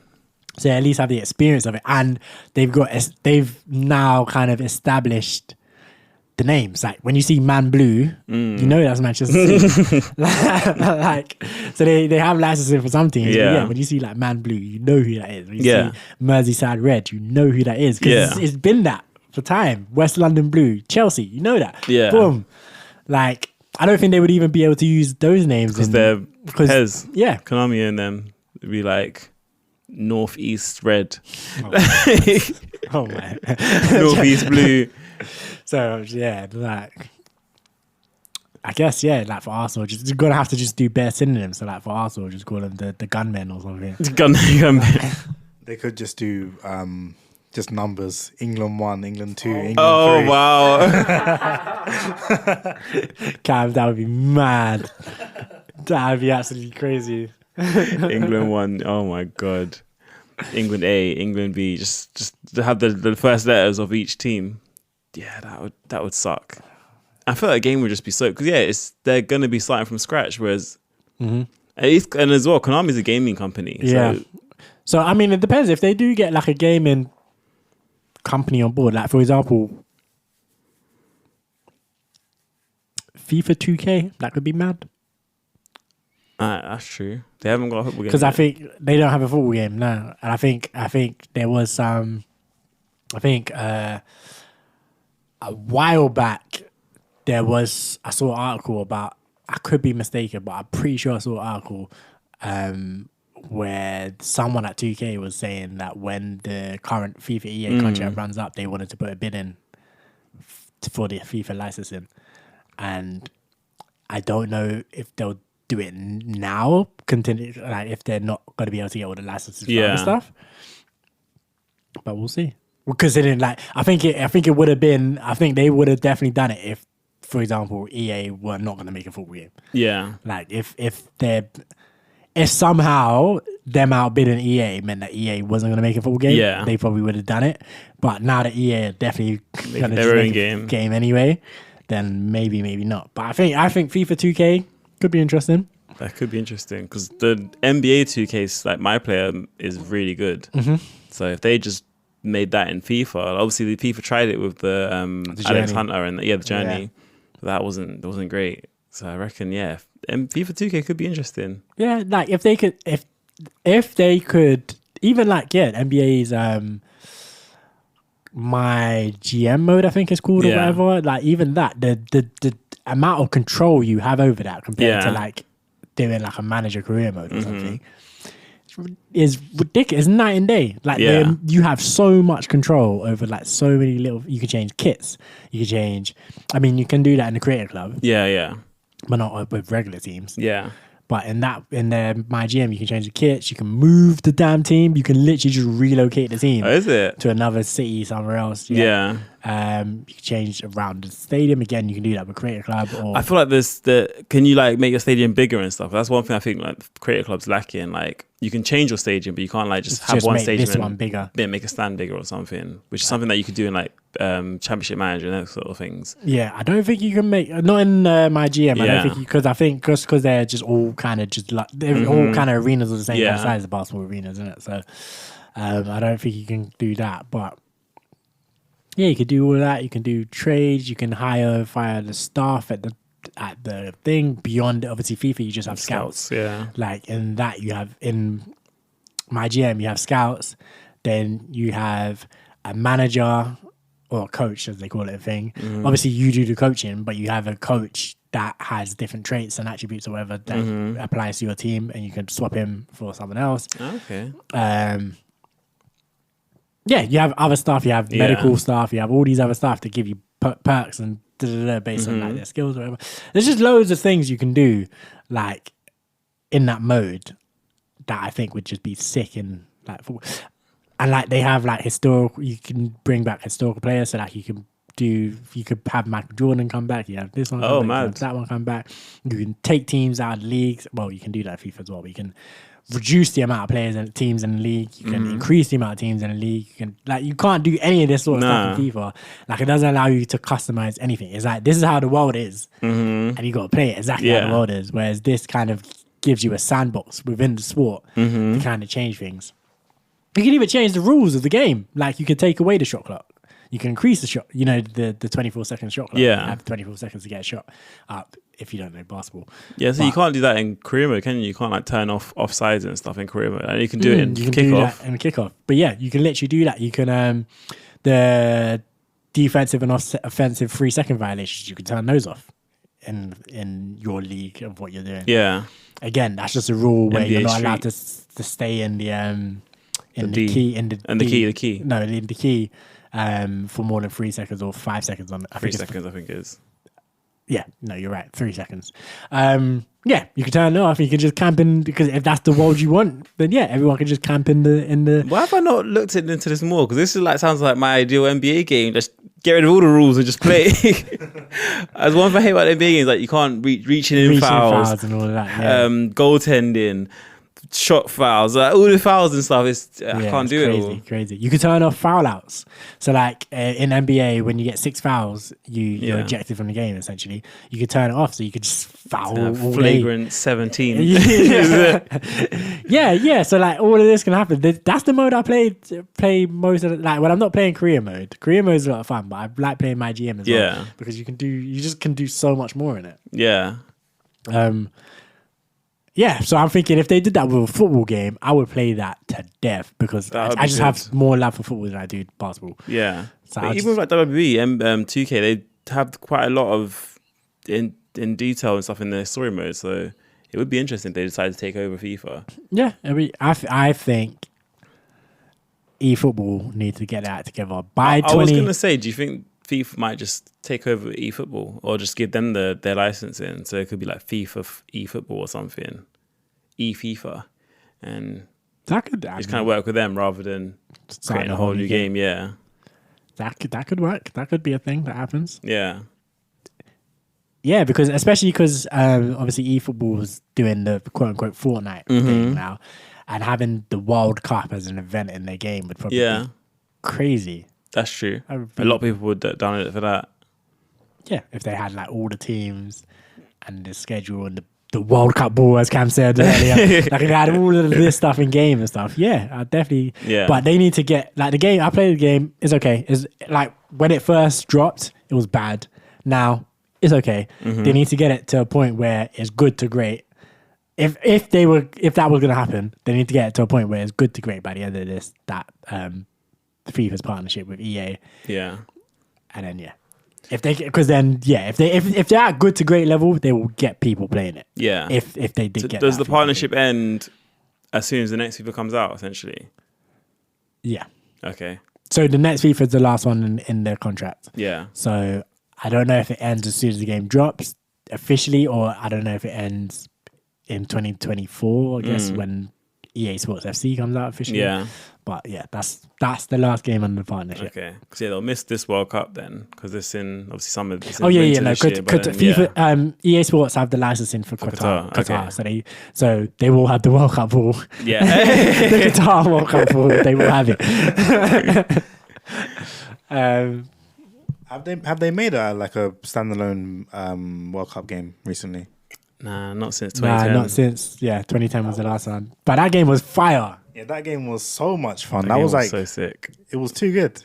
I think honestly, for me, that FIFA 10 kind of era of FIFA was probably my favorite in terms of playing the game and enjoying the game. Like up until maybe FIFA 13. Yeah. I think FIFA 14 and after that, I've not been a huge fan. Like I enjoyed 17, 18 wasn't too bad, 19 was okay as well, but then 20, 21, 22, I've just progressively gotten worse for me. Yeah. This one's not. I feel like this one's better than 21. I hate it. I prefer 21, definitely. 21 was awful as well. Though. Like 21 was awful as well, yes. But this one is awful in ways that frustrate me too much. yeah. Like 21 was awful in like a cheesy way, like, but this one's just awful in a why is this happening kind of way. Yeah. Like this, Yeah, it's true. this one is awful in ways of this just isn't even football. Like this does. But I feel like the gameplay of this one's better than 21. Just you have the things in it which they need to iron out the kinks still, but like the gameplay wise, it's actually pretty good. Yeah, I mean the gameplay when the game is gaming is definitely okay. Yeah. But it's just, for me, my problem with this game is not when it's working, is when it's not working. Stupid. Yeah. Because when it's just the level of stupidity is just You're gonna concede. so high. You're gonna concede. Yeah. There's no avoiding it. You're There's gonna no avoiding concede. it. And you're going to concede in a way where your goalkeeper actively gets out of the way of the ball. Like he actively moves out of the way and throws his hands down to the ground, like the shot's coming up by his head, and he throws His hands goes in like bent like that. Like he's like he's right angle hand when. Yeah, goalkeeper's like doing the dab trying to save the ball. Like, yeah. So that's my problem with this game. I think FIFA 21, the gameplay wasn't necessarily as good, just generally, but it just had less just cheese. Yeah, ass. Yeah. Yeah, nah. Yeah, I agree with that. I agree with that. This game is very stupid. Yeah, fully stupid. But we'll see what happens and how the relationship with FIFA and EA, because they might, you never know. Minds might change, opinions might change, they might decide. Do we know why they're splitting up? Is it just FIFA wanting too much money? Oh, okay. And EA is like, you're not worth this much. We got the game now. We don't need you anymore. Yeah. I'm not getting mad. And I get it. Yeah. I do. I think what Sepp Blatter said, that he said that they will have the best football game around. I do think that like anyone who sees the FIFA name probably will kind of go for it, but the game probably won't be as good depending on what they do with it. It depends when it drops and stuff as well, because like, for example, I can fully like imagine, like I can just imagine being a child. Like, if this had happened when I was a child, for example, and then saying to my parents that I want whatever game, and them coming back with FIFA because that's the game. Like saying I want whatever football game. It could have been Pro Evo. It could have been anything. But I'm just coming back with FIFA because that's the game that they know, like, and they've heard or whatever. Yeah. And and I'm like, no, this is a new developer. FIFA? It's a new. I want an EA Sports FC, which used to be FIFA, which is now EA Sports FC, and this FIFA is a new FIFA by a new company. It's garbage. But yeah, I could fully see that happening. Yeah, true. I could definitely see that happening with people. I also think if they drop it, like, because obviously the current FIFA drops in October, September time. If they drop it like March, don't do that. That's a time when people are getting bored of FIFA. Yeah, that would be really, really a good idea. But that's why it would suck. That's why I say don't do it, because that would suck me in. Like, if they dropped it in October times, I'd be like, no, I'll buy one game. Yeah, I'll exactly. Be like, either or.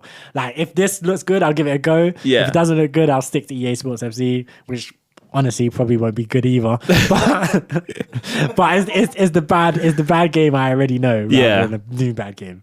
But if they did it in March or something, I'd be like, ooh, shiny new toys. Yeah, exactly. FIFA's been pissing me off for months now. Like, shiny new toys here. Ooh, let me get involved. And then you get FIFA again, and then it could be good, it could be bad. Oh my God. But I'm interested if they do it with 2K. I would definitely be interested if they do it with 2K though. Was it Activision Blizzard? Nah. It could be any game developer, really. It could be. Just get like Square Enix, don't it? Yeah, it could be. Add in it. No. Yeah, that'd be sick. Square Enix did Championship Manager. Did they? Yeah, so not Football Manager. I can't remember who does Football Manager, but Championship Manager back in the day was Square Enix. I think Football Manager Ubisoft or something. Yeah, so it's not. So they have 4 of them. You're laughing. Okay. You're laughing, but they They bring back that division. I'm just laughing because obviously they're known for. I mean, they're not known for sports games like that. They got their RPGs. Like Watch Dogs was their last big game, I think, and just doing a Watch Dogs FIFA game. I'm here for it. Just bare feature hits it. But Galactic Football. That's the one we're looking for. That's what we're waiting for. bro, I need a game, an arcade football game that's good. There's so many that are just not good. Like the last good one I played was Mario Strikers on the Wii. Yeah. Like, You know they're bringing a Switch version of that out. Strikers? Yeah, I saw there's a that, new one yeah. coming on Switch. do you know what? I've been thinking to get a Switch. So obviously, I own 50% of the one that Cam is currently in possession of. And to put that as legal. Buy me out. But I've been thinking to just get one for myself because I was playing Sonic Racing or whatever the game's called. And it just made me want to play Mario Kart because it's just, this Sonic game is not Mario Kart. It just made me want to play Mario Kart. So I fully could get a Switch. And then I was like, but what would you play really? Like, da, da, da. Yeah. But then if they did that, and then I have Mario Kart, and then I've never played Zelda properly, Breath of the Wild, boy, there's a couple. Yeah, you would need to play the two best games. I mean, there's a new one, Kirby's just came out a few months ago. Which is And the new Pokemon as well. I might give that a go. Arceus. Yeah. But yeah, you would need to play Breath of the Wild and also Mario Odyssey. Like those are the two bang like 666 games. And then I haven't played it yet, but Kirby's new game that just came out like last month. Kirby the pink thing? Yeah. They're making games for that still. Yeah. I thought Kirby was. Oh, and sorry, I also Smash Brothers. I'd be banging that out if I had it as well. Also, like so, I think obviously the PS5 is always going to be my bread and butter, but like Mario Kart, Smash Bros, Mario Strikers. To be fair, I wouldn't even need to play Breath of the Wild and them proper games. Did that? I play proper games on PS5. I just play Smash Bros. I play them. They got Wii Sports coming on thing as well, isn't it? Yeah, no, it's out already. It came out now. I think the Mario game is out already as well. But nah, man, you have to experience Breath of the Wild at least. At least you have to. If you get a Switch, you have to play it. You have to experience that. I tried. It didn't grab me. I played Zelda back in the day, and the Zelda I played back in the day I enjoyed more than the beginning of Breath of the Wild. Nah. I did? You can't tell me I did. Nah, man. You didn't play. No, you didn't. You didn't. You didn't get deep enough into the game, man. The game is so fun. Like it's one of the best games. It's one of the best games that I've played just in general. Like it's so good. Just everything about it. You've not owned a PlayStation, like ever in your life. So I'm just wondering what games you've actually played. I play PC games. I play PC games. I have access to Steam. You know, Steam has a lot of games on there. You play League of Legends and Overwatch. I'm still down. I've not always played League of Legends and Overwatch. Have you played God of War? I haven't. No, I haven't. Invalid. If you ain't played God of War, you ain't played anything. Yeah, if you ain't heard Kratos saying, boy, you ain't been there. God of War was hard there. I can't lie. I'm looking forward to the next one. This is why I brought it out, because I'm definitely looking forward to the next one, man. It's going to be hype. Yeah, that game was sick. I'm just thinking about the fight between like the gods and that. That was, crazy. And then the next one, apparently, you're going to fight for. Yeah. Which, woo! It matter. They go off. It's going to go off. Absolutely. Speaking of characters that don't really exist, have you not seen the new Doctor Who? Yeah, it's the guy from Sex Education, isn't it? Yeah, what's his name? In Sex Education or in real life? No, in real life. I don't know. It's a Nigerian name, I think. Yeah, that's why I'm asking, because I can't pronounce it. The black don from Sex Education is the new Doctor. Yeah. Okay, that's wild. Why is it wild? Well, because of who he was in Sex Education. If you see him in Sex Education, you'd know why it's wild. Okay, fair enough. I've not seen Sex Education, but his name is, I'm going to try, I'm definitely going to butcher this. Nkuti Gatwa. That's his name. But he's going to be the next Doctor. And he's so young as well. Okay. You having a problem? Racist. No, I'm not having a problem. There's never been a really young Doctor, you know? All of them have been 30s up. I don't think he's even 30 yet. He's like pretty like your age, probably. Yeah, that's what I think. They're just fully just like, because there was a woman last time, wasn't it? And then now they've gone for a young black dude. So he's Rwandan, not Nigerian. Rwandan. He's 29 years old, so he's almost 30. He's a lot older than he looks. He's our age. Speak for yourself, my guy. I'm nowhere near 29. He's in the bracket, you know? He's literally turning 30 3 months after I turned 28. He's in our school year then? No, yeah. No. Yeah, no, he's not. No, he's 29, yeah. He's like 2 school years above No, us. 1 school year above us. He's 90, he's been 93, 94, 92 He's 92. September. Yeah. Yeah, so that's 1 year above us. Oh, yeah, 1 year. Okay. Yeah, that's in our bracket. Boy, I don't know, man. but yeah, so he's the new Doctor Who. So Cam has a problem because he's too young. Bez has a problem because he's following a woman. So Man just thinking problems out of nowhere. When you said that, man said the last one was a woman and now they're doing a black guy. Oh my god, I'm just pointing out a pack. I'm just pointing out virtue signaling stuff. I got a problem with Doctor Who. Period.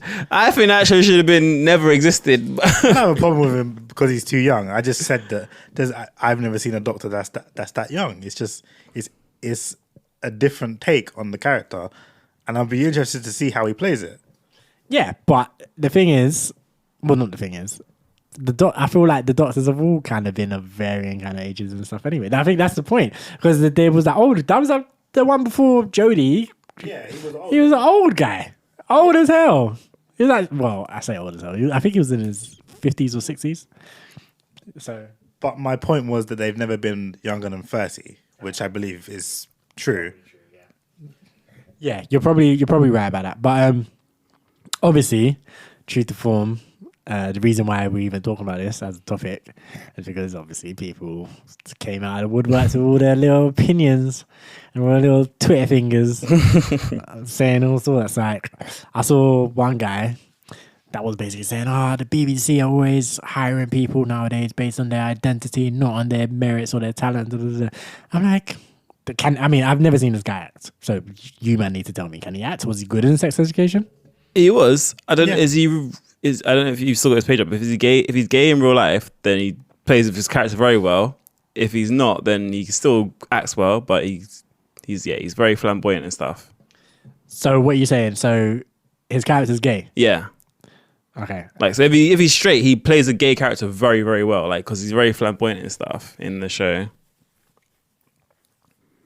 But yeah, like obviously he acts well though, regardless. So I've seen an article that says he hasn't confirmed his sexuality publicly, so who knows? But yeah, regardless, he does do his character well, in my opinion. I quite like his character in the show. He's quite a funny dude.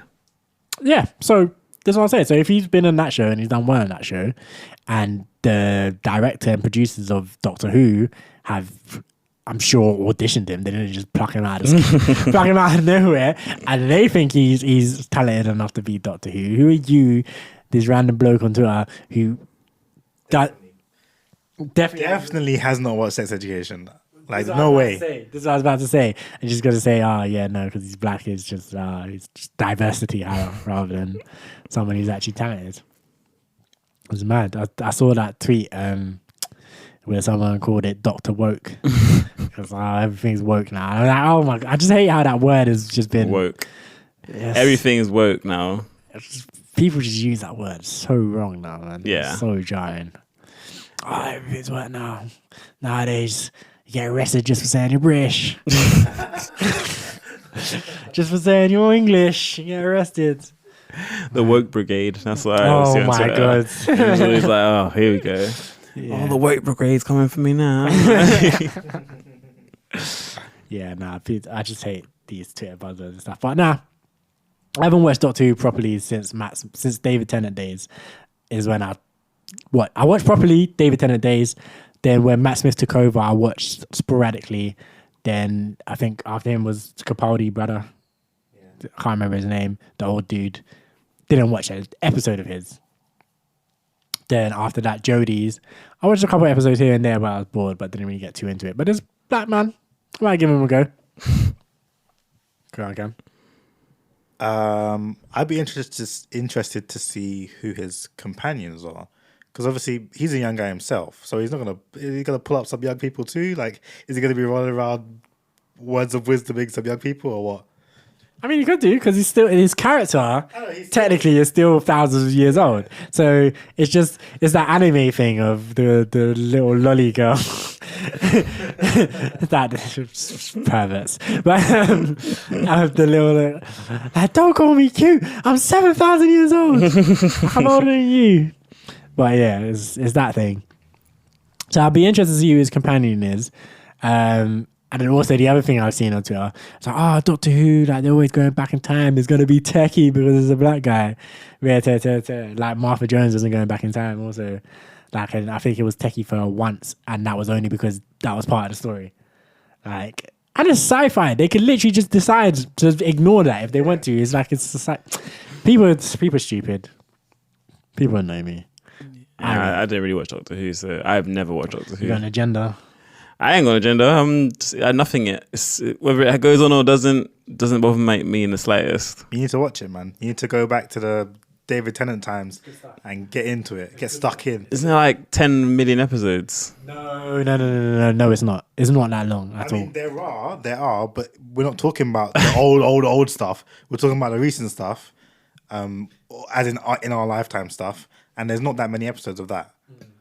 Yeah, so like if you want to go all the way back to when Doctor Who first started, then yeah, there's mad episodes. I haven't seen all that. But if you watch the reboot, I don't know if it was an official reboot or when they brought it back. Because it was dead for a while and they brought it back. But if you watch from when they brought it back, there's one season of that geezer bloke. Can't remember his name. Then it's David Tennant and he does 2 seasons? I don't know how many seasons. He does 2 or maybe 3. And then there's Matt Smith and but like the seasons are short. They're like 10 episodes. Like it's not long. Yeah, never gonna watch it. Man, like, and I can't believe this guy who's trying to convince me to watch One Piece said there's too many Doctor Who episodes. No. One Piece is 20 minutes long. What is Doctor Who? It's like half hour. Hour probably. It's not. It's like half hour. Specials are half an hour. Yeah, and then you're telling me you're not going to watch One Piece because it's too long. But Doctor Who's not. But it is long and it's old, which is why the exact reason you're telling me not to. Doctor Who. David Tennant was like 2008 or something. The version of Doctor Who that we're trying to tell you exactly. It's not that old. That's old. One Piece is the 90s, mate. One Piece is as old as I am. Doctor Who is not. Doctor Who is. This version of Doctor Who. You can skip the first half season of One Piece. You could watch. You can't. Cam is shaking his head. But also, you could watch. You could pick up Doctor Who from any random episode, like literally, and go from there, because you would get everything you would need from that episode. Would you say that you could skip the first half of Naruto and just start watching Shippuden? You could. You could, but why would you do that? There's so much you would be missing out on. Yeah, I'm sure you miss out on Doctor Who stuff as well, though. No, you would miss out on like individual references that may pop up. Yeah. You probably would. Doctor Who is way more episodic than a shonen anime. Way more episodic than a shonen anime. Okay. Is closer to like CSI and them kind of things where it's just. But even those shows, they have like overarching stories and stuff, which if you miss out the whole show, you're missing things. So Bez, yes, you're right. But how many people, you probably included, just turn on the TV, see an episode of CSI on, and just be like, okay, I'm watching this today. I'm watching this now because you did. But that's how we got into anime. Did you start Naruto episode 1, or did you just turn it on and start watching it? I started episode 1. Okay, you're different. For me personally, I got into anime because I just would put on TV and I would watch a random episode. And then, yes, but then you got to a point where you realized you had to see them all. Because otherwise it wasn't making sense. And Doctor Who, I'll probably do the same thing. If I started watching it and got into it enough, I'd want to watch it all. Telling you the episodic nature of it is fine. And of course there would be episodes that if you were to just jump into it, you would have needed to see maybe 1 episode back or 2 episodes back. But if you start from the beginning of David Tennant or from the beginning of any of the new Doctors, like when they're just coming into the show, then whatever happened in the past Doctor's life doesn't matter. You can go from there because like they bring in new companions and everything. So it's not like it's not like he has old relationships that he's talking about, whatever. It's new relationships, new guy, whatever. Yeah, it's literally like because even the character, the Doctor, changes between the actor. So like it's not just the So it's a reboot every season, basically. more or less. It's like it's Rarely carry over storylines. Reboots Yeah. always suck. So it's not this guy. It's not a reboot. It's not a reboot in the fact that they're not going over the same stuff. It's a continuation. What has happened. So, and it still exists in that universe. Yeah, they just moved on from that. It's now it's kind of like you see Watch Dogs, the version where you have where you're playing where you like recruiting people off the street and whatever. It's literally like that. So obviously anything you do with one character, you're the person you're controlling as dead sick or whatever.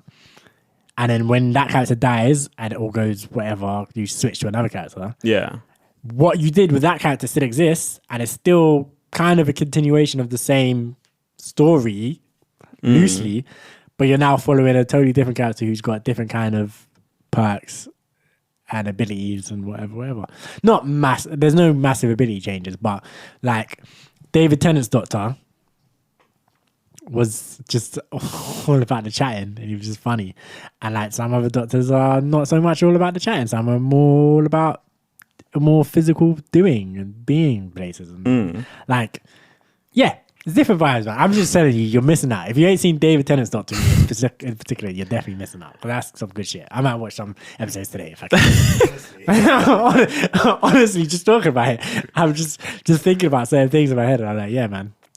yeah. No, I'll give it. David Tennant is one of my favorite actors of all time, off the strength of Doctor Who. Literally anything he's in, I'm like, yeah, I have to see it. I have to see it, man. He was in Harry Potter. Goblet of Fire. I ain't gonna lie to you. That's one of the reasons why bro, I'm so serious. Like, I stopped. The last Harry Potter I watched was The Prisoner of Azkaban, which is He was in Goblet of Fire. which order is that? The third one, then fourth one. So Prisoner of Azkaban is the third one, then Goblet of Fire is the fourth one. Yeah, boom, exactly. So Yeah. the last Harry Potter I watched was The Prisoner of Azkaban for years and years and years and years and years, and then I found out that Tennant was in Goblet of Fire. Yeah. And I was like, yeah, I should probably finish all these Harry Potters. That's literally what happened. Literally what happened. Yeah, he's literally him barely in it. I know. I realized. But that's why it's terrible. No, I'm joking. But that's literally what happened. I was like, David Tennant's in Harry Potter. Who? Really? Yeah, he's in the next. You're like, which ones have you seen? I'm like, this one. Oh, he's in the next one. Cool. Let me watch it. But yeah, gangster. What about Jessica Jones? Is he in Jessica Jones? Yep. He's Let me the start villain. tonight. I love it. I haven't seen that. But I started that tonight. No, I've seen some other stuff because of him. I can't remember what exactly, but I've seen some other stuff. And he's always pretty good. But Doctor Who, yeah, bang, bang, bang, bang, bang, bang, bang. But yeah, no, unless you have anything else to say about that, we can keep it pushing. We said it. I don't know. I think he's just been casted. They're probably just gonna be starting to film. I think Jodie's got some episodes still left in her. Well, I mean, in the can. I don't think she's filming anymore, but I think there's still some more made that need to be aired. So it's not a show that goes like all year round. It's like has like The seasons, normal. bro. Like, I know, but it's sort of like one season ends, the next one starts like straight away. But it's like how life the Flash is. So it'll have like the breaks in between. Yeah, it has a break. And some of the breaks have been long as well. There were times where I was just, I need a new Doctor Who.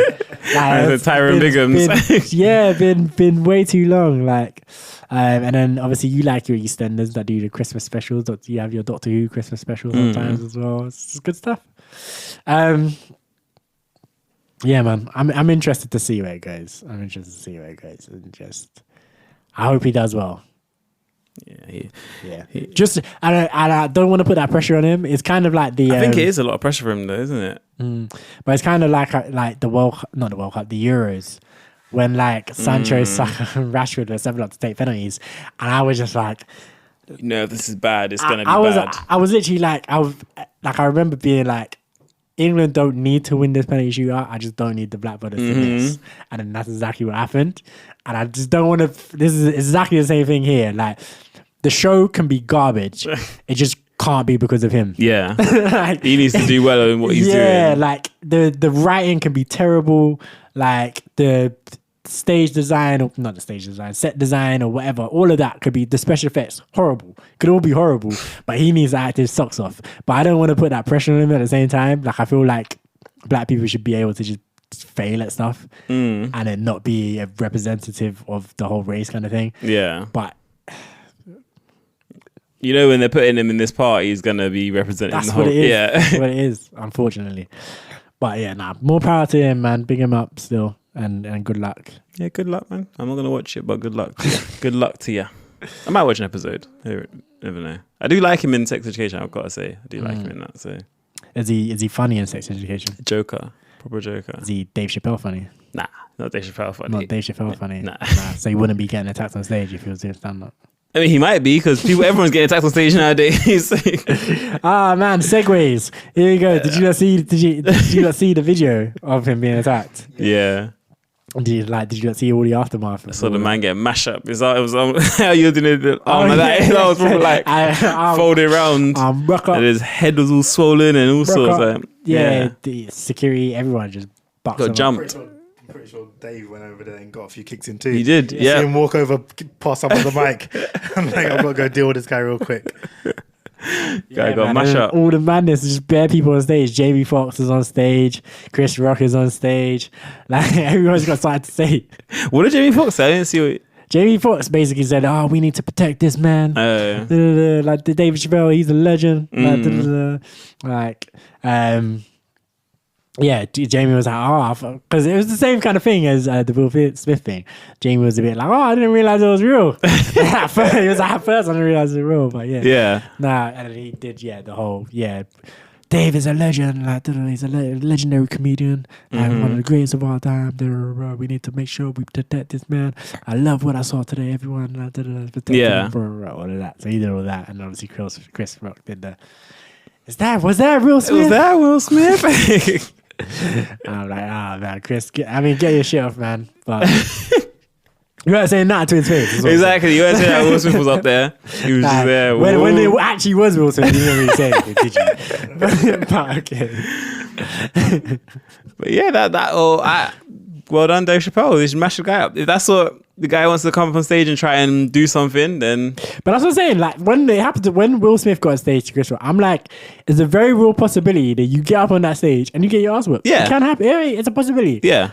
Like, and no one will be saying Chris Rock is in the wrong if he whipped Will Smith ass for it. But that's what I'm saying. I think the possibility is it can go either way. Yeah. But I think you should be allowed to explore that if you so wish to explore it in that moment. You probably should have every right to explore it. Yeah. And you will have to live with the consequences exactly. of exploring it. Like, but yeah, like, that's life. That's definitely life. But yeah, that's he got what was coming to him, didn't he? I don't know if you saw the Mike Tyson thing as well, where he... Oh yeah. Mike was definitely... I'm like, yo... And this is kind of funny because we were talking about the Wiley thing earlier, but it's like that same kind of thing to me. Like, how do you ever in your mind think that, oh, okay, what I'm going to do today is I'm going to get on this plane and I'm going to piss off Mike Tyson? Like, why would that be your thought? Your thought process. Like, in what world is that a good idea to try and piss this man off? And... like keep pissing him off. Like, the thing is, it's not even that he was a boxer. It's not even the fact that he was a boxer or that he was a very good boxer. He was a flipping ruthless boxer. Yeah. Like, it wasn't even that. It wasn't like this man was vicious. He was scary. Like, absolutely very, very scary. Like, it's not like, for example, Anthony Joshua seems like a nice enough lad. He's like a nice dude, yeah. Like, yeah. Even Tyson Fury, I feel like you could probably get away with bantering with Tyson Fury because he might just banter you back. Yeah. Like, yeah. Mike Tyson is not for the play. He's never been for that play. Not at all. So why would you do that with this guy? The Wiley thing that I said earlier as well is that apparently the police are looking for him because he missed his court date with regards to the case whereby apparently he broke into a former world champion kickboxer's house and then kicked him. And I just can't, because That's so outrageous. that's just yeah. When I heard about that story the first time round, I'm like, what? In what world? Yeah, in what world? Like, who would do that? And I'm like, only Wiley, really. But yeah, in what world would you ever be like, all right, cool, I'm gonna break into this kickboxer's house, and not only am I gonna break into his house, when he's there, I'm gonna kick him.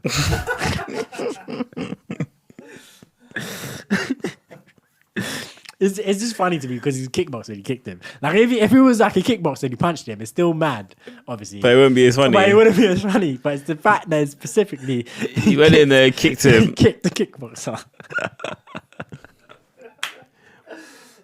In my head, I just imagine him running in, and the guy's like sitting down on his couch or whatever, and he just runs in, kicks him in the leg, so that just runs. That's away. what I'm thinking as well. Like, oh, the guy's sleeping. He just runs in this. Oh man, it probably literally is that, like, or whatever. But yeah, it's absolutely mad. Like, What possessed him? Did it say what even like made him? What? so apparently they know each other well. Yeah. And apparently they had a disagreement over something. Yeah, so apparently they were friends once upon a time or whatever. They had a disagreement over something, and that disagreement led to Wiley choosing to Run in his house and run kick in him. his house.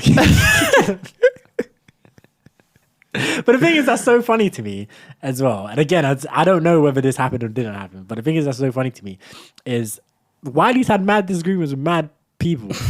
Like, and off the top of my head, I can't think of a disagreement that's... He's been involved in some kind of violence and whatever.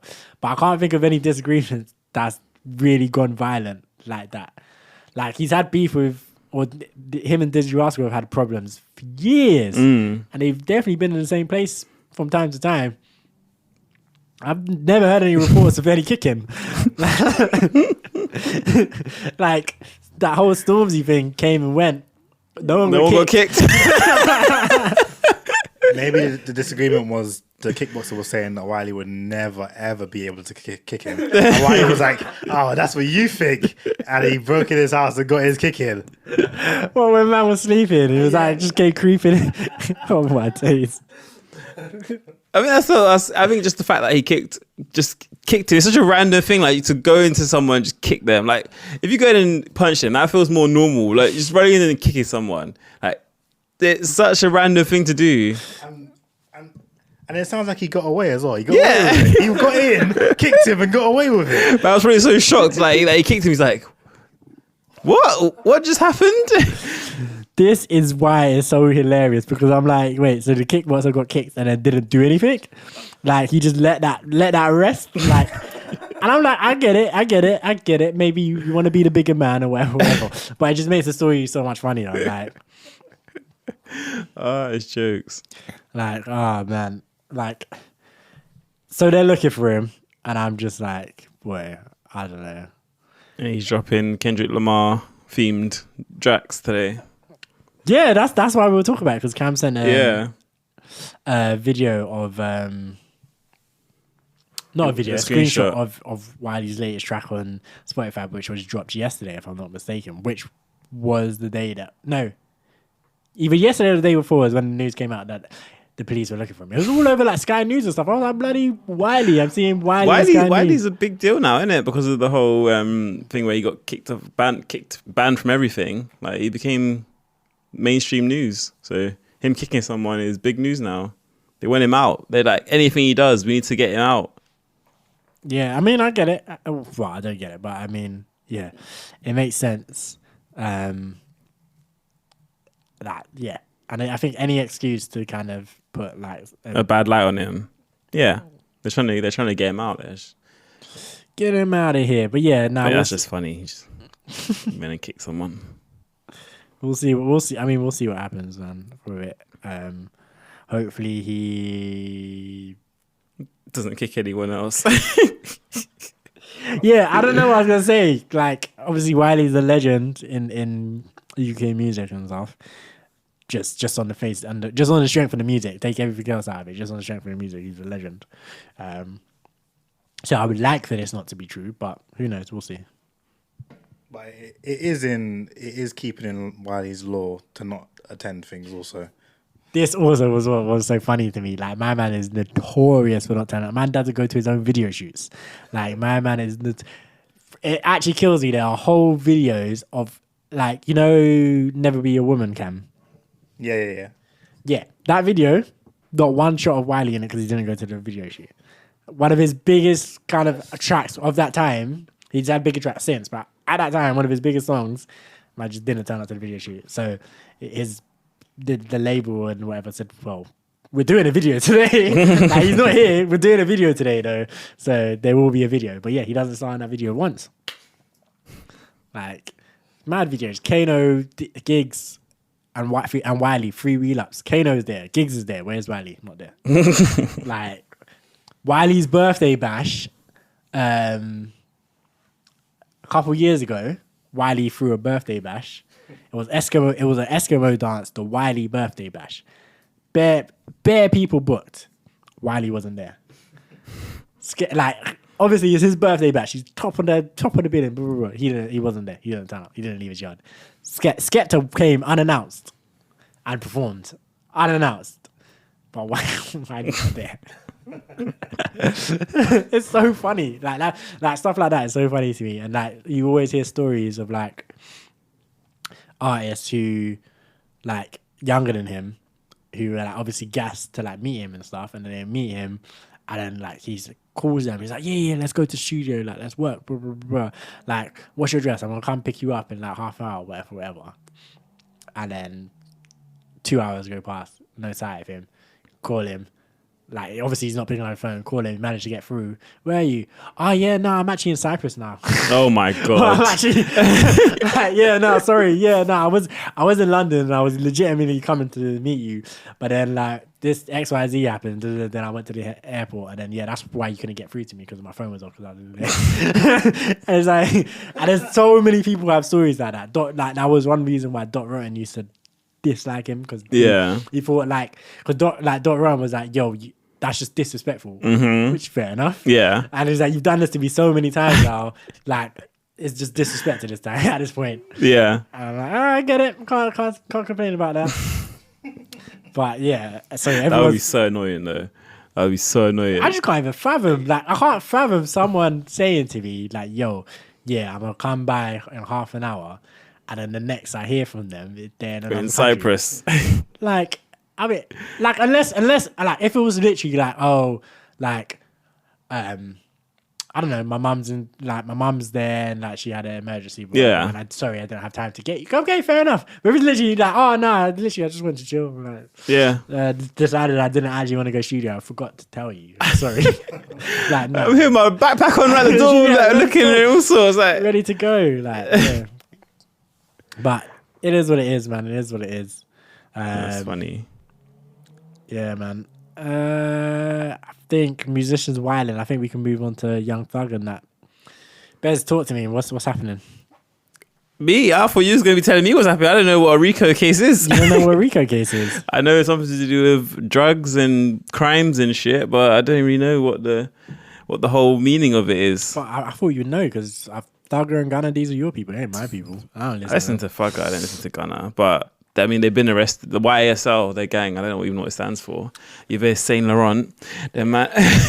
Young Stoner Life. Yeah, Young Stoner Life. I was like, I know this. I would say Young Slime, but yes, Young Stoner Life. Yeah, the whole gang got arrested for a RICO case, which is, I think it's them like basically carjacking people, using the cars for murder, robbing people, etc., etc. Whole bunch of crimes that they've been committing. Yeah, man, apparently Thug has guns and silencers and guns and stuff in his yard. I'm like, it's mad. It is mad to me that people can get their hands on silencers. Like in America, like, it's crazy. It's true. They probably just sell it down Walmart though. Yeah, I know. That's what I'm saying. That's why it's mad to me. That is like, yeah. But RICO charges are racketeer, influenced, and corrupt organizations act. So it's basically just about. This is basically just organized crime law. Yeah. If you're in a gang, you're part of the crimes that they've been committing. Yeah, you're liable to yeah, you're like if you're part of a gang, you're liable for their thing, and it's basically when the feds say if you get a RICO charge, I think this is a state RICO, but it's basically when the police or the feds say, yeah, so we've actually been watching you for about 15 years, and we've just been watching you commit all these crimes, and yeah, Just now counting. and now we think we have this overwhelming mountain of evidence against you. So yeah, and that guy that you thought was your best friend is actually a police officer. It's literally one of them ones. Oh, okay. Like it's like yeah, that guy that's your best friend, that's a police officer, and your missus has been snitching on you. Yeah. All the time. It's literally one of them ones. Like it's like yeah, you're almost certainly going to jail because like they have like a 95% success rate or something like that. Oh, because shit. they basically watch you and watch you and watch you and they don't do anything. They just watch for time. And the point is, the reason why they don't do anything is because they don't want you to realize they're watching you. Yeah. So they watch you do one thing and it's like, okay, but there's gonna be more. Yeah. So let's Just just taking keep watching. notes. Let's just keep watching. Let's keep watching. And the reason why they do that is because, like they've done here, they want to take the whole gang out in one sweep, rather than bagging this one for this and that one for that and da da da. It's like, all right, cool. So we know that this one did this. All right, cool. Now let's watch him and see what he does or what he says to this person, and then what that person then goes and does. Yeah. So, for example, there's stuff in this case about Thug approving hits, disapproving hits, blah, blah, blah, blah, blah, blah. So that's all about conversations that's being had between people in this gang. Mm-hmm. So it's looking peak for them. Basically. Yeah. It's looking peak for them because it's like, this one did this, but Thug told him to do that. And then blah, blah, blah. It's literally like reality TV. The feds are watching, man, like reality TV. That's mad. And then just piecing who's in charge, who does this, who does that. Yeah. Boom, boom, boom, boom, boom. I saw like, if anyone in the crew who doesn't basically get arrested, they're snitching basically. Anyone who doesn't do time is probably a snitch. Yeah. It's Probably. mad.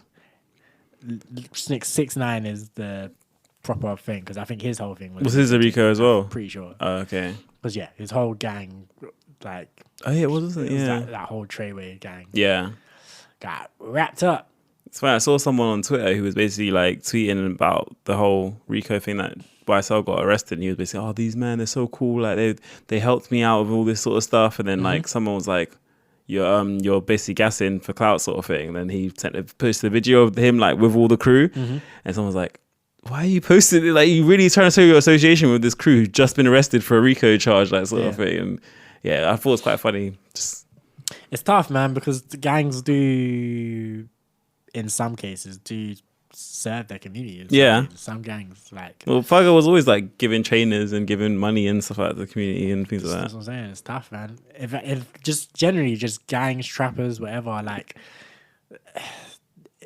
It's morally weird because they do so much bad stuff, but on the flip side, some of them do That respect in the community because they do good stuff. do like good yeah, stuff. Do good stuff. Like even I was watching the other day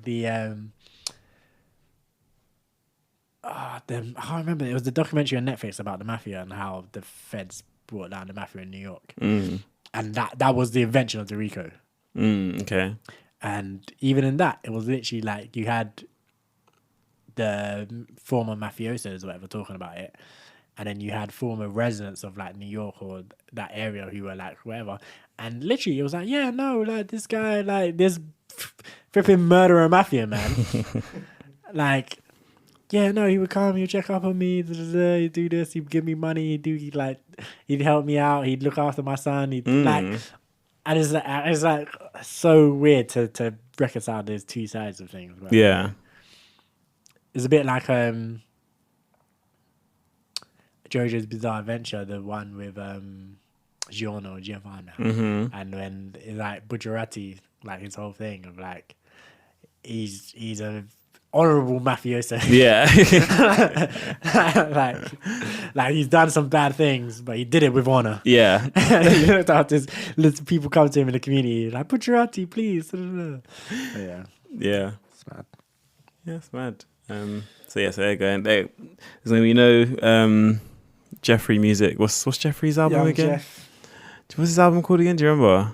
His album, Yeah, the slime life. Slime Tapes. Yeah, no slime tapes too. Is that what it's called? A slime. I think it's slime something. I was about to say, yeah, because I made that up. I don't think it's slime tape. I think it's like slime life or something like that. Yeah, no more. Young Jeff. Nah. It's absolutely peak. Okay, cool. Let's get the Slime language. That's what it's called. slime language. Yeah. Cool, fair enough. Let's get the other kind of dark thing out of the way, and then we can slew Alan Sugar. I know you're itching, Bez.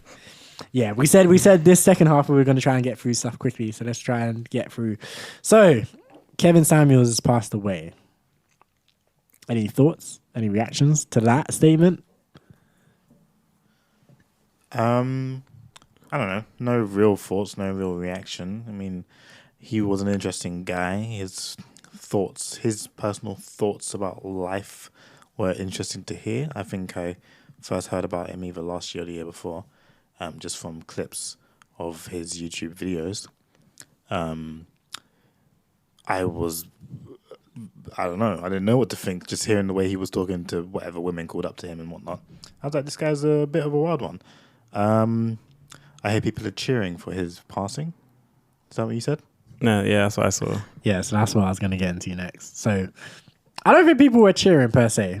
People were definitely basically cheering. They were celebrating his death. I think what happened was, from my perspective on Twitter, was that people were very indifferent to his passing. So there were some people who were doing up RIP, blah, blah, blah, blah. And there was other people who were like, Kevin Samuels is dead. Shrug, I've got no love for him. And they were tweeting like those kind of things. And then what happened was bare people came in the comments and or the replies and stuff.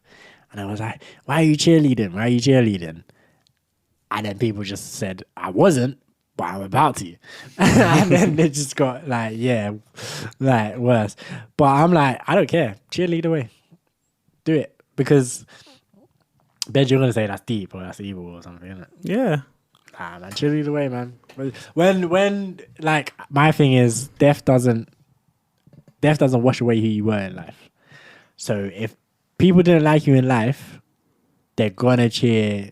Well, no, they're gonna, but they may cheer your death. It's just the reality of things. I think the right way is you say he's dead.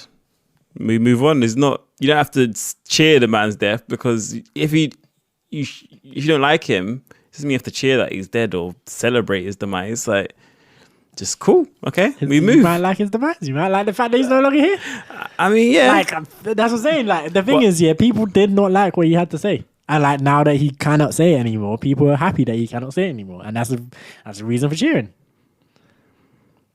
Because, and the thing is, words do have power at the end of the day. So it's not like, and some of the stuff that he was saying and the type of community that he kind of cultivated, I think it's quite harmful, actually.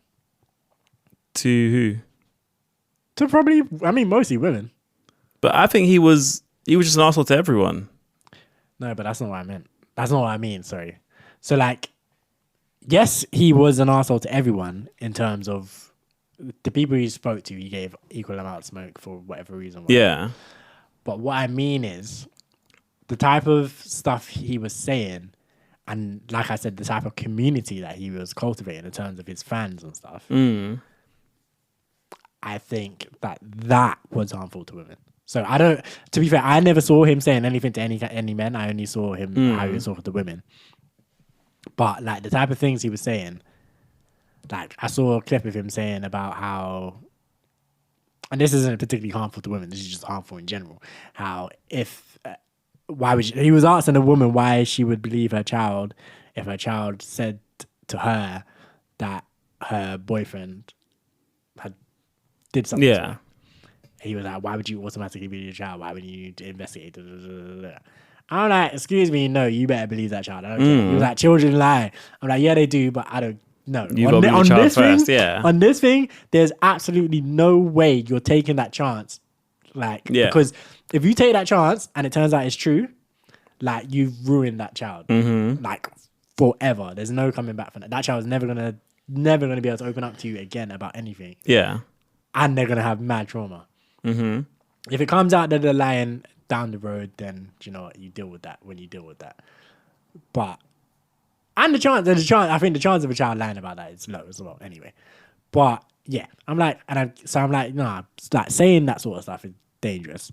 And then the way he was going on about high value men, high value women, this, that, the other thing. You need to be able to do this. You need to not have that. You need to be this weight. You need to, if you're this age, you need to settle for that. Blah, blah, blah, blah, blah. I'm just like, no. It's just, nah. It's, I can see why people were frustrated with him and what he was saying. I can see why people would be happy that he's no longer here to say these things. Me, I don't care about him enough to be cheering. I don't care about him enough to be sad. I don't care about him enough at all to be on any kind of thing. But I can see why some people did care about him enough to be like, you know what, I'm glad he's not here no more. I think it's just, I don't know. And people cheer deaths. People, Ding Dong the Witch is Dead went to number 1 when Margaret Thatcher died.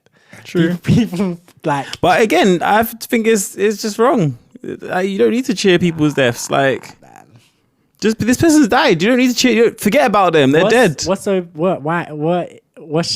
version to it? Why is it that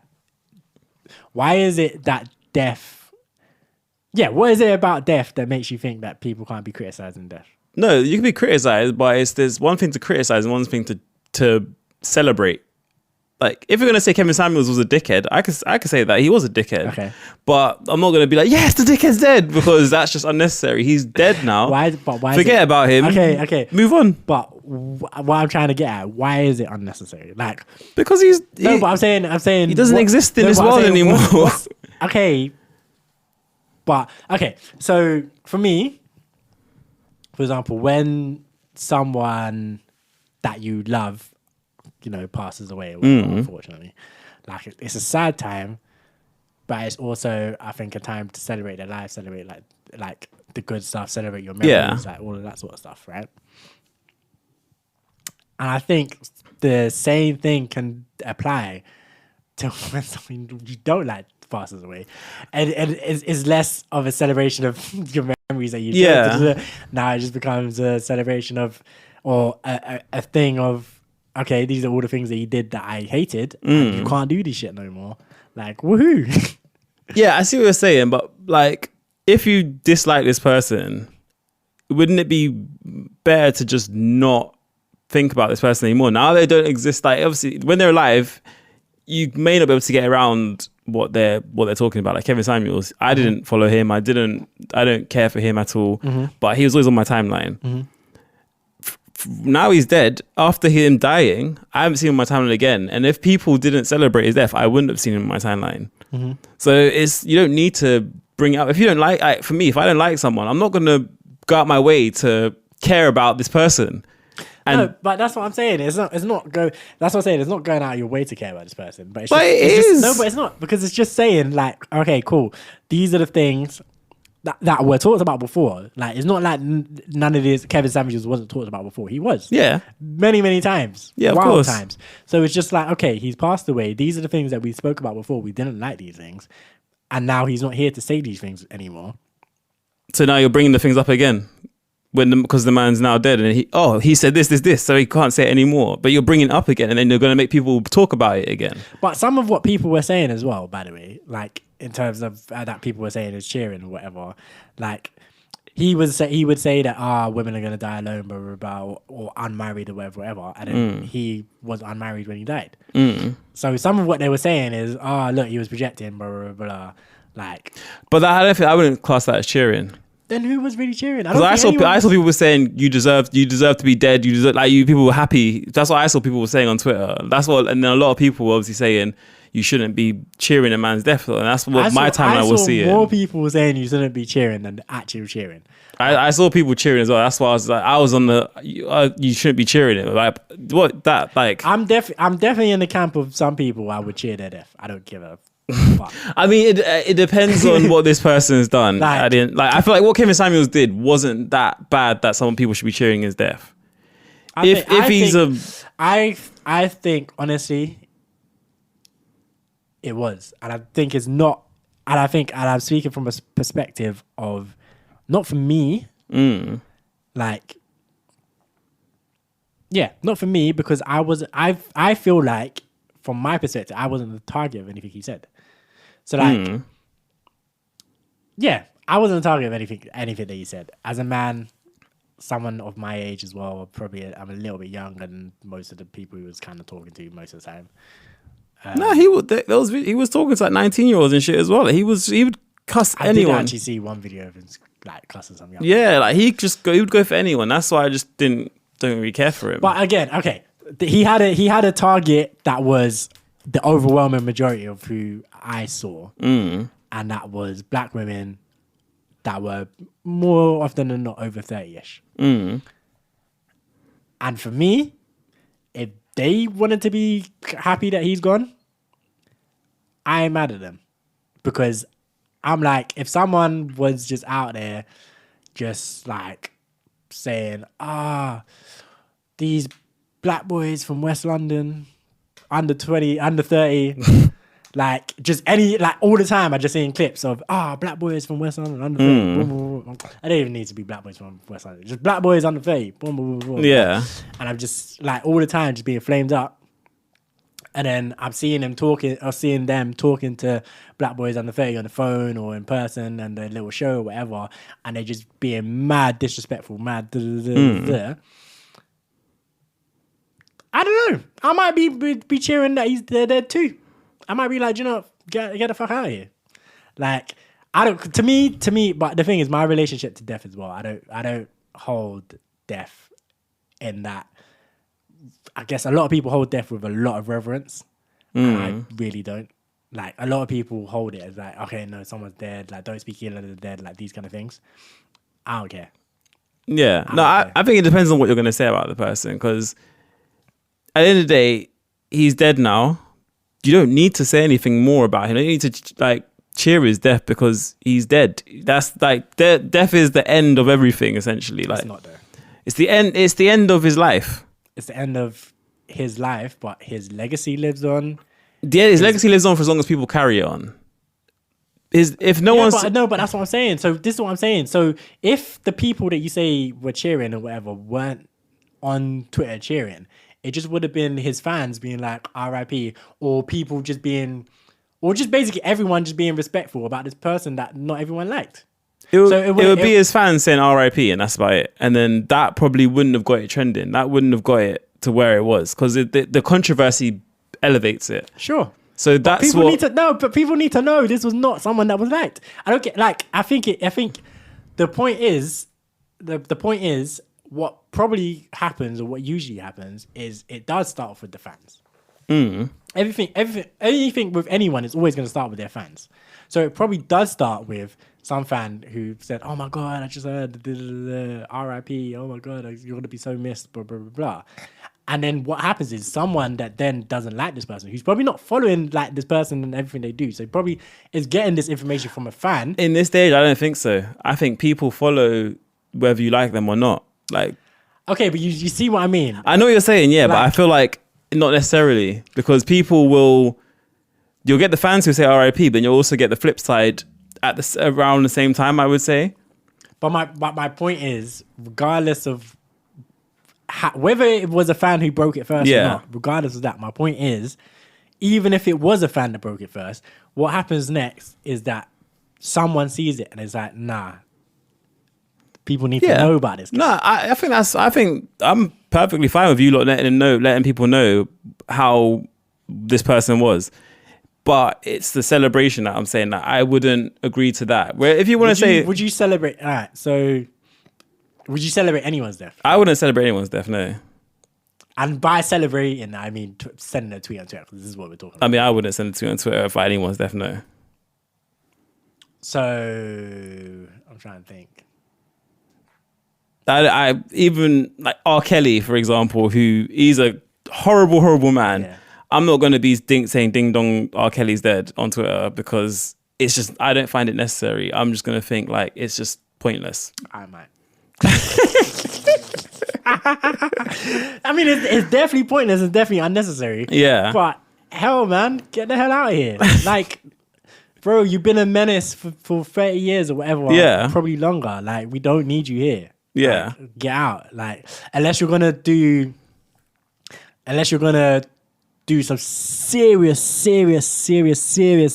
work, like on yourself, and like some serious. There's no coming back. There's no coming back. There's no coming back. But I'm saying, unless he does some serious work, some serious repentance, some serious hard, like proper whatever. Yeah. Then I might not tweet "Ding dong, Kelly's dead." I ain't gonna be crying no tears for him, but I might not tweet that. Like, but as it stands, like, I don't care, man. Yeah. Like, I'm like, for me, I'm like, if you don't want people to be like shitting on you in death, then you gotta think about your legacy while you're living. Like, so you gotta have a good legacy. And for me, I was saying to my friend the other day, my friend was basically saying, it was literally about this Kevin Samuels thing, but he was basically saying, he was like, my legacy is secure. He was like, do you know what? Like, I'm a good person, blah, blah, blah, blah, blah. I'm like, do you know what? I don't even mind if people celebrated my death. Like, but it's just about who and why it's celebrated. Yeah. Like, if, like, I don't know, if I passed away and, like, Tim Westwood was like, yeah, good. He was calling me out on his podcast the other day, like, yes, I'm so happy he's gone. Or Elizabeth, or Boris, or like any of these people. Yeah. I mean, I don't give a fuck. Like, cool, celebrate my death. I'll make you. You're glad I'm off your neck now. Yeah, like, good. Like, fine. Like, but if people, so Kevin Samuels is happy right now. Then that people are he celebrating. could be. This is what I'm saying. He could be like, oh yeah, no. So there you go. That's another reason not to celebrate his death. Then you're giving him what he wants. It's not about giving him what he wants, because you're not giving him what he could very well be like, you know what? All these people celebrating, he could be like, they're classless, they're tasteless, and also like they're proving me right because they're horrible people. Blah, blah, blah. He could absolutely be on that vibe. Yeah. 100%. But also, it doesn't matter. That's the thing. It doesn't matter. He's dead now. So that's why I'm like, let's just move on. This is why I'm saying it. This is why I think we're never going to agree. But I think my point is, it doesn't matter. So people should be able to just do what they want. Yeah. Like, it doesn't matter. Yeah, of course. And people will do what they want. It's never going to change. Yeah. What do you think, Cam? We've kind of taken a so far. But do you think it's tasteless to celebrate someone when they die? No, I mean, I agree with you. Yeah, I think people should be able to say what they want after a person dies. Like, I do also agree that obviously it doesn't matter. You should just wipe that person from your memory and just be done with it and move on with your life. But if someone feels like they want to say something and say, oh yeah, good riddance to this person, I think they can. They should be able to say that. And, yeah. And I will stand behind them when they say that. And This guy. But yeah, man, like, I hear, and the thing is, it happens all the time as well. Like, for example, there was I don't want to, I can't remember his name, and I'm kind of happy that I can't remember his name, but the final apartheid president in South Africa died 6 months to a year ago, maybe more, and South Africans were on Twitter rejoicing, because they were like, yes, this guy, he should have been dead 10 years ago, 5 years, like, he should have been gone out. He should have been out of here. Yeah. Because of what he did during his time as president in South Africa, and the regime that he ruled over, and whatever. And to me, valid. And of course, Kevin Samuels is not on the same level as apartheid president. I'm not gonna say that. He had no tangible power over people. It's a completely different scenario. But also, I don't think he was getting the type of celebration and hate that the apartheid president got either. Yeah. To be fair. But I'm just saying, I'm never gonna say that people can't celebrate people's death. Like, I'm never gonna say I just think it's a bit strange to celebrate someone's death. Like, I think it's unnecessary. It's a bit strange. Yeah. If people will do it, people will do it, and it does happen. People like gangbangers celebrate other people. Killing people. Of course, exactly. Like, and I'm not in a position where I'm gonna go on Twitter and argue with anyone who's doing it. If you want to celebrate someone's death, Gucci go Mane's for it. got a whole song celebrating when he killed Young Jeezy's mate. It's like, oh my god, like Yeah, it's and he yeah. performed it in front of Jeezy when they did their verses. That was the most tense thing I've ever seen in my life. What did Jeezy? Jeezy was sat there in the show. Like, Ooh. literally. So you know, like the verses set up. Right? Yeah. So this was like during COVID times. Yeah, lockdown times, isn't it? So Atlanta being Atlanta, they weren't very serious about lockdown. So Jeezy was there with him and his entourage. Gucci Mane was there with him and his entourage, and they had like kind of two separate kind of stages kind of thing, and they each had like a kind of like a big chair. I think it was meant to be thrown as they're like kind of kings of Atlanta. Or whatever. Yeah. So, and they would each like stand up and perform, because this was not a fun this was not this was not It sounds like they got beef, obviously. Like no, they had beef. and they just say they still both did it. They had serious beef, like proper street beef. Like, yeah, people died. It was that real. But they both moved on with their life Grown. since, or whatever. And they still clearly don't like each other. Yeah. But it was, I guess, for the culture. I think Gucci said something about just close it, just for the closure of it all. And I think speculation was that they were going to piece it up. Like beforehand, there was mad speculation like, it's gonna be beautiful. They're gonna like finally bury the hatchet. Blah, blah, blah. Yeah. That was not where it was. I thought it was smoke. You could feel the tension. Like it was smoky. Like I was watching it, and I watched it after it aired because it was in America. And I was like, if I didn't already know that this ended okay, because obviously I saw like tweets and stuff, I'm watching this. I feel like this could just pop off at any. Like if I was watching live, I would have been just so nervous. Yeah. That at any moment this shit could just pop off. Like it was so bad. So yeah. So apparently Gucci Mane said that he wasn't going to do it unless he could do that song that I was referring to, and so Jeezy apparently knew it was going to happen. Yeah. But still, man, the tension in the room. So basically, the story as it goes was that Jeezy sent someone to rob Gucci Mane, and in self-defense, Gucci ended up shooting the guy, killing him, and it was because it was self-defense. He got. He's okay. Okay. So, yeah, and then obviously because they were beefing and they're both rappers, Gucci Mane immediately goes out and makes a song. I'm talking about what happened. Blah. Yeah. So then he performs that song. Jeezy's just facing forward. He's not even Gucci Mane's over there doing anything. Jeezy's just looking over there. He's not engaged at all. Yeah. And then next to him he's got his whole entourage glaring that Oh way. my so Jeezy's God. looking away, and his entourage is just looking like, and it's kind of like one of them ones where you're just thinking, if Jeezy just turns like that, his entourage is gonna rush. Yeah. Like, it's like one of them ones. It's just like say the word, Yeah. say the word. We're ready. Oh we're my ready, God. kind of thing. And then Gucci does the song, and he's like smoking on that. I can't remember his name, but it's like smoking on that pack, like so and so's pack. Oh my God. I'm like, woof. That is, yeah. That's But techie. that's techie. just the point. Just to say, people be celebrating people's death casually. It's mad. It's mad. It's mad out here. It's mad out here. But moving on to some lighter things. I guess kind of lighter things. Alan Sugar, Bez, talk to me. Guys losing his damn mind.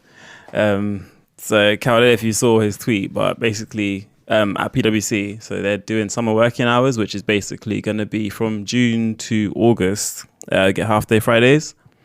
Yeah. And Alan Sugar had a problem with it, that people are having half-day Fridays, people are working from home, people are lazy sods, as he says. People are just not working hard enough. People need to be in the office 24/7. People need to be doing up office life and that. And I think he's losing his damn mind, as I said. Yeah, man. I mean, he's an old man not liking how the new generation are doing things, which Exactly. I mean, he obviously feels that he worked hard in his time, and he's watching all these young uns not doing anything, and it's jokes. I mean, I read the tweet and I was like, this guy, that's so many words. Yeah. It doesn't affect you, man. Just leave it. I think it's just because he's old and he's rich, and he's thinking, it should be a privilege of rich people to work from home and not have to go into the office. You lot need, because I don't know if people ask him how he made his money, and he always says that he got given it. So I don't know if that's true or not. But like, yeah, he says something like, oh, he used to sell stereo antennas. Yeah. And then he got given money by his rich uncle, sort of thing. I don't know if that's true or if that's just him just kind of waffling. But yeah, I think he's just like a rich dude who he doesn't seem like he did work hard. If that's the true way he got his money, he just doesn't like that. Others are able to work from home now, and others are stealing his livelihood. Did you hear that he owns office buildings as well? Oh, does he? Mm-hmm. Oh, of course he does. So his office buildings are not making money right now. Yeah, that's probably reason number one why he is. Because while no one's in office buildings, like I'm hearing like left, right, and center of companies like not renewing the lease of the office building and stuff like that. Yeah. So yeah, he needs his peas. It makes sense though. Everyone needs to downsize their offices. We can work from hire more people, downsize your offices. You can still be as effective. Clear those offices out, strip them down, repurpose them into social housing. We need houses, people, bro. Like, just use. We have the thing is, we have space. Just use it efficiently. We have more than enough space. More than enough space. If people are no longer using the offices, this is what I'm saying. This is why I don't rate like a lot of billionaires and stuff, because they're just annoying. Because if Alan Sugar was really a G, like he would take his office buildings to be like, okay, cool, this is no longer what is happening in the world. Mm-hmm. Rather than bitching on Twitter, he would do something else with them. Exactly, it would make more sense. Mm-hmm. But no, he's just I think he's old. He's losing his mind. Yeah, he's just something to complain about. Yeah, he's back in my day. Exactly. Because The Apprentice ain't doing what it used to do. Now he's trying to get on our case. Yeah, don't like him. I actually don't mind him, to be fair. He's just old and going crazy, I think. Sounds like you're ready to celebrate his death.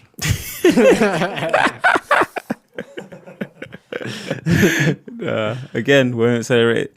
Did you see when he tweeted about like the thing on the guys on the beach? Yeah. Because I was like, from that side, I was like, nah, this guy is just crazy. He's losing his mind. I can't believe you thought that's appropriate. If you didn't see it, I think it was like there was was it Mane or something, like a footballer or something like that. Yep. He posted a picture of the looky guys on the beach who sell like sunglasses and stuff. Mm-hmm. Posted a picture of them and was like, oh, Mane's doing something. A picture of them lot, and then basically obviously racial posting. Yep. And didn't see what was wrong with it. So I just thought, this guy's losing his mind. Absolutely. He's he's one of them ones. He just needs to be stopped. It needs to be stopped. Somebody stop. Yeah, won't be celebrating his death now. He can go, and I'll be quiet about it. Won't say anything. Nah, man. Why would you be quiet though? I don't understand, man. If people were menaces in life, like there's no need to be quiet when they died. The whole ignoring them, whatever. None of that works, or none of that is. It would work. It's not productive. It's not useful at all to ignore villains is not productive. It would. If Piers Morgan right now was ignored by everyone, he would have a fit. He would probably break down and cry for a good few days. Like I think ignoring people works so much better. The problem with that is it doesn't work, because all that happens is people ignored Piers Morgan. Then all that would happen is he would be talking to his crowd of people who support him, and they would just be talking to each other, and they'd just be planning and doing all kinds of things amongst themselves, and it would just be mad. But these villains like people. Of course, they like the wider attention. They like the combativeness and like of course they enjoy that. But I think the alternative is worse. That whole idea of them being able to, you'd basically just be like a Tommy Robertson or something like that. Yeah, well, look at him now. Where's he at? He's in jail. Exactly, because people ignored. Because it's not because people ignored him, because he's an idiot. Yeah. But and people didn't really ignore him either. No, people didn't. That's how people ignored him as well. Then I don't think they would have got he probably wouldn't be in jail, but I think, but that's what I'm saying. He probably wouldn't have been in jail. People shouted about this guy for ages. People shouted about Katie Hopkins for ages. Got her off Twitter because they shouted about her. Yeah. Again, getting her off Twitter is not the be all and end all. No. But the point is, like, directly combating these people and shouting about these people and saying, no, we disagree with this. This is wrong. Like, boom. This is what Elon Musk wants, really. When he says he wants, well, this is what he says he wants. Anyway. With this free speech thing, he's saying to debate people. He's saying to, like, combat their ideas, whatever. Yeah. If someone says something that you don't like, you got to come back with a counterpoint as to why you don't like it. But I think this is what these people want. They say things they enjoy the side of things that they are gonna have to argue something, because there's some things that, like Kate Hopkins, for example, she would say things that was just outrageous. I don't think she believed it herself.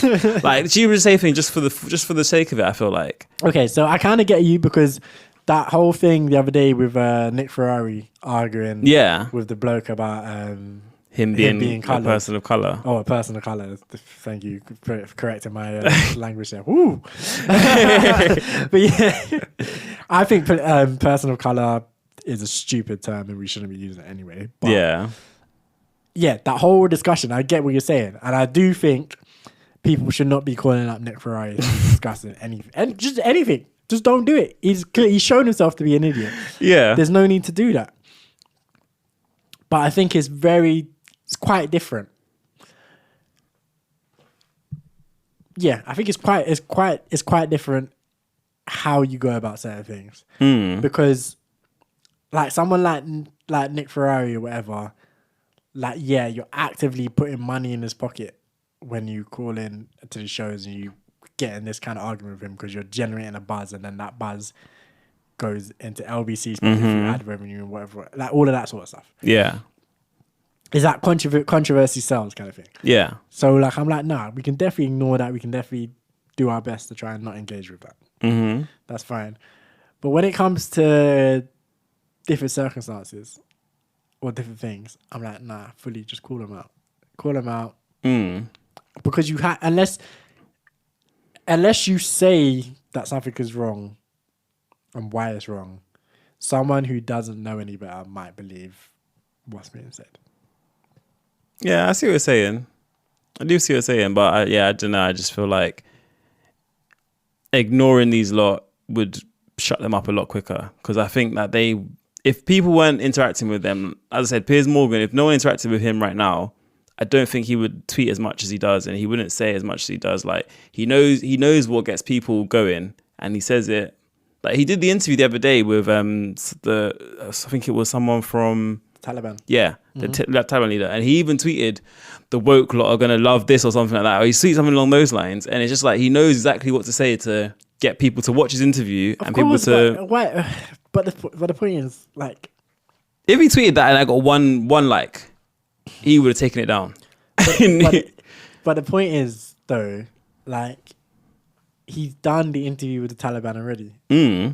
Like, this is what he's doing. This is who he is. Yeah. Like, is it better to ignore his interview with the Taliban and just let his supporters watch it?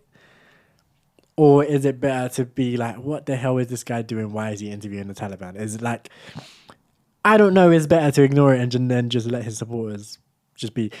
I do not, personally, I don't think ignoring things solves problems. I think it just sweeps it under the rug. And I think eventually that rug is going to be a Mazza. Like, you're going to get ants. Because that's how you get ants.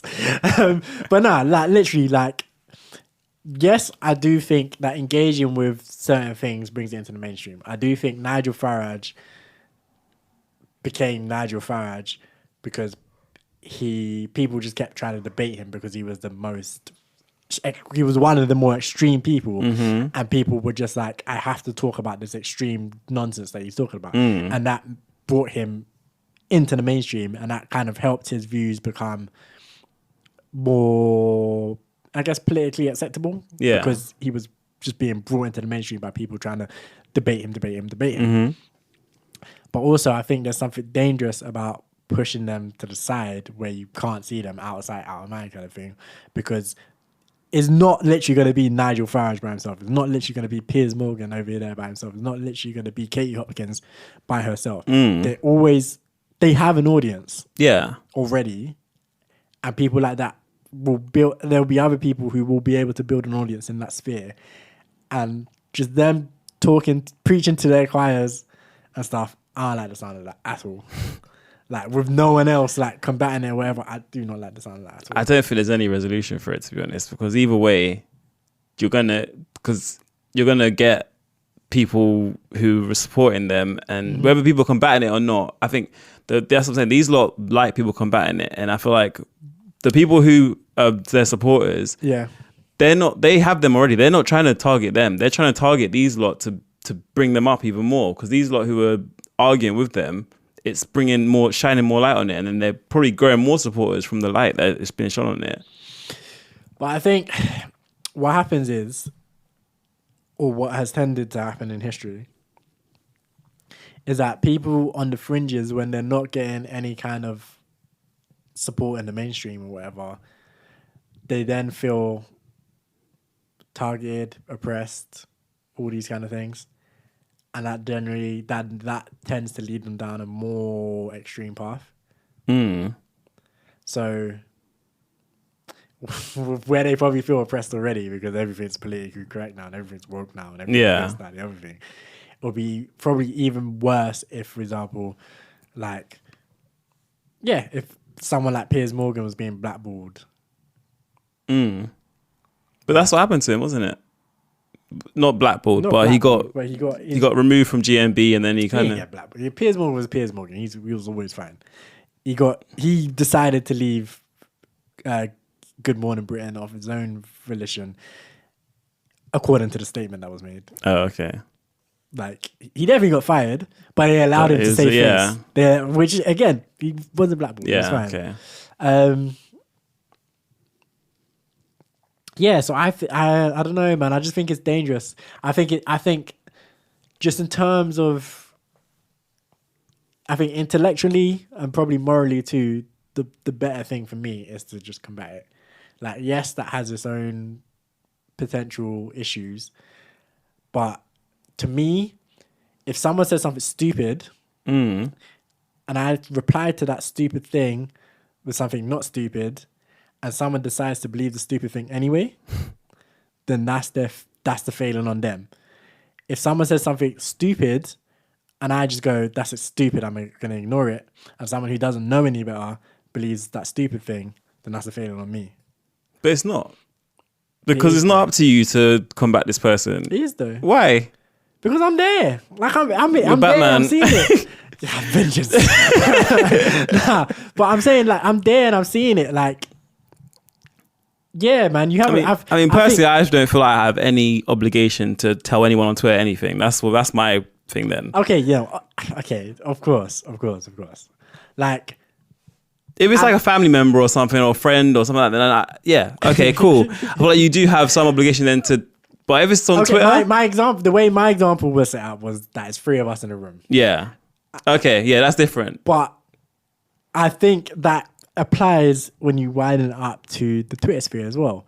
Like, I feel like someone has to say something. Like, you can't just let it just be. Someone has to say something. And then when everyone I think other people probably share my mentality.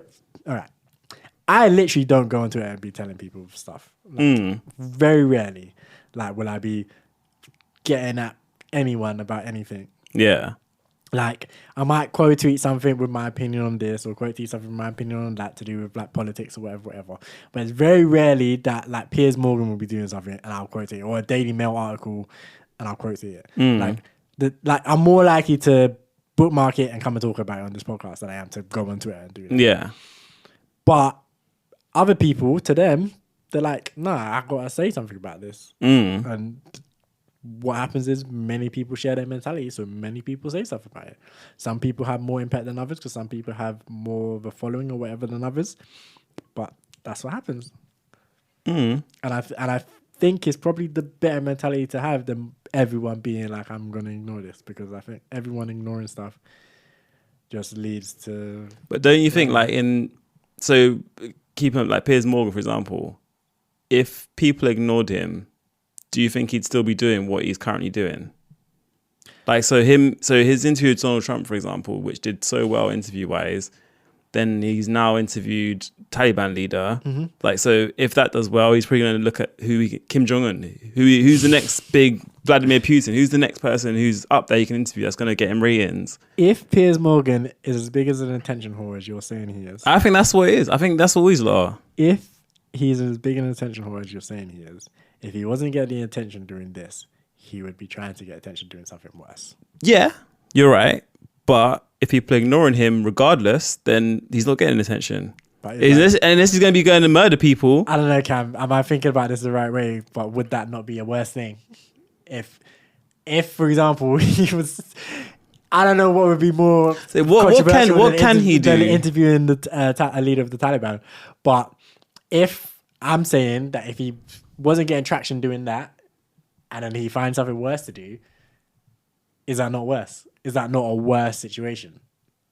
Because he's still going to have his core audience. We're just taking away the mainstream. But I think if he gets attention, he's still going to look for the next thing that he can do that's going to keep the attention going. It's not going to change whether because the difference is he just might not do that because. But the thing is as well, I think you're looking at these people in a vacuum as well. Like I say, people called out Katie Hopkins for time and then she was taken off Twitter. Mm. People called out Piers Morgan loads and then he got taken off Good Morning Britain. Yeah. Or he had to resign. It was a mutual decision, wherever the official line was. But he pretty much got taken off Good Morning Britain. Yeah. So it's not like people are just shouting for shouting's sake and nothing's happening. But Katie Hopkins was being shouted for how long before she got taken off anything? But something happened. If you just ignore her, she's just going to be there. But no one's going to see it. Bez, what do you mean no one's going to see it? People are going to see it. Who? Her people are going to see it. Who are they? Who, like, people don't, I feel like people don't care and, like, people, she'll have some followers, but I feel like it's a big difference. You are dramatically underestimating how racist this country is right now. Dramatically underestimating it. I feel like you're saying like one or two people can see it. I know obviously not one or two people, but I feel like the amount of people that see it grows with the controversy, and that's what these lot looking for. So I feel like because Katie Hopkins, as I said, Katie Hopkins says things just for the sake of it, and it's like it seems like these Katie Hopkins, Piers Morgan, people like that, they tweet things trying to just dig at seeing what snaps, and when something snaps, then they keep going with it. And I think that the thing is, you're not wrong. I don't think I disagree with that, because you're definitely not wrong. I do believe that this is this is definitely what they do. Yeah, whereby they'll push. I don't think, honestly, I'm speculating, but I don't think Piers Morgan cares about Meghan Markle as much as he's. No way. I mean, I feel like he was upset by it but that's only because she parred him off. Absolutely. But I don't think he would be going on and on and on about her if he didn't get the level of backlash that he did about it either. Like, I don't think he suffered too much from doing that, and I think the backlash is definitely, he's kept his name in the buzz or whatever. And now people ask him about the royals and stuff as well, which they might not have done before. And he's sucking them off. So yeah, I don't think. So I do agree with you in that regard, but I don't think that if people who disagreed with them ignored them, that would solve the problem. Because I think they would have, or they do have, enough people who agree with them that they would still have traction. Like, whenever like these things are going crazy, there's like, say someone like Ash Sakar, we were talking about her back and forth with Piers Morgan or whatever the other day, and even though yes, she may have won that interaction, a different interaction could go a different way. But also, even if it doesn't, if you look at her tweets, whenever she's like interacting with someone like that and she's saying one thing, there'll be mad replies from that person's like supporters that are saying all kinds of fuckery. So it's not like they don't have an audience and they don't have people that support them, because it does happen. Yeah. Like, even just anything. Like, if you find yourself, like, it's always the wildest thing, finding yourself on the wrong side of Twitter in terms of your beliefs. Yeah. Because you will see people who believe what you believe getting eviscerated. In the same way that, say, Ash Sakar eviscerated Piers Morgan. Yeah. Whereby, like, yeah, I saw a thread the other day when this abortion thing happened in America. I stumbled upon a thread that was absolutely on the opposite side of anything I believed on.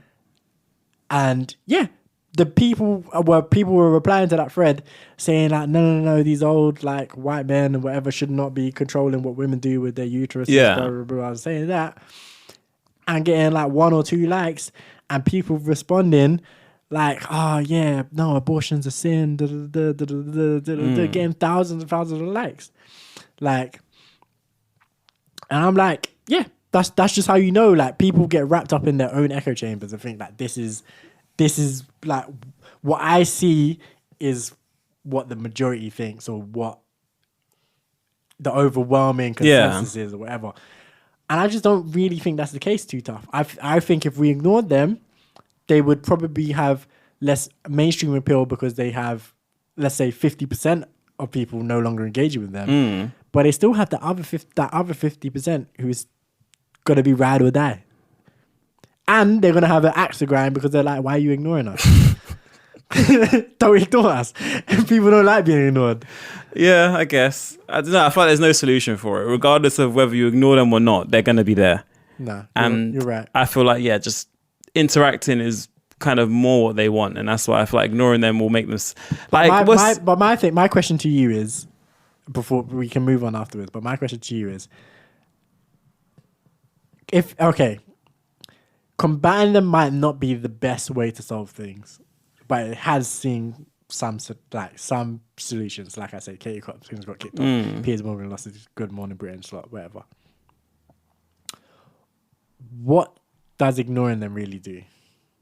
I think that they wouldn't do what they're doing. So they wouldn't, so I was saying, for example, Piers Morgan, he's got his new thingy, which he's looking for controversy with it. That's why he's interviewing the Taliban leader. That's why he's interviewing Donald Trump. He's interviewing these people who's going to get some sort of recognition, some sort of controversy. I reckon he wouldn't necessarily try and push the boundaries so much if he's being ignored. If he's not getting the interactions he's looking for, he's not gonna be doing what he's doing because it's not necessary. He's not gonna feel like he needs to keep doing it because he's not getting the attention he wants. And it's like, as you said, he's probably going to be doing stuff to look for more attention, but if he's not getting attention, he's probably just going to wither and die. I think I don't know. I just don't see it happening that way. I think one or two things would happen. Is that either A, he tries to do wilder and wilder and wilder things to get the attention, if he's such an attention whore. I think he's going to do it anyway. Or B, possibly, or B, he just becomes the messiah of his clan. And I think he would enjoy that very much. True. But I feel like the messiah of his clan is going to be less people than the attention he's going to get. Yeah, regardless I think it would satiate him. It would satiate him to a degree. What does satiate mean? He would be okay with that. Okay, yeah. Like satiate is like satisfied. Okay. Yeah, I think being the messiah of his people would definitely be okay by him. Like, I feel like he thinks. What does it matter if it's like? Are you not talking about like his effect on society rather than how he feels? Are people not a part of society? This is what I'm saying. Are these other people that we're ignoring not a part of society? But if they already follow him and are ride or die at this point, what does continue to arguing with him change? Like if they're ride or die with him, what does it change? Because with what Sebez is saying, obviously if you when you're interacting with them, it gives them more controversy. Whatever they're doing is getting bigger, more people are seeing it, and then possibly more people could be converted to be viewing with them now.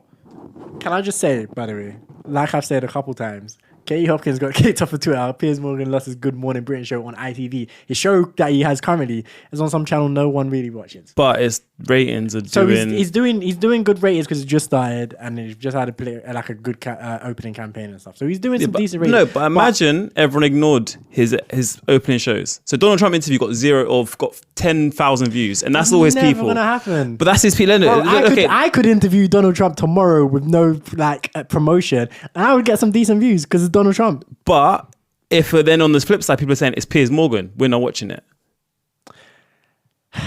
Then people, well, what would he do then? My point is, sorry, I was just responding to Cam saying that it's just generating more controversy and they're getting more buzz or whatever. But I'm just saying, people combating them has had an effect. Like I say, Katie Hopkins kicked off Twitter. She ain't been seen around these parts for a good minute. Piers Morgan removed from ITV. His show now is on some new channel that just got created.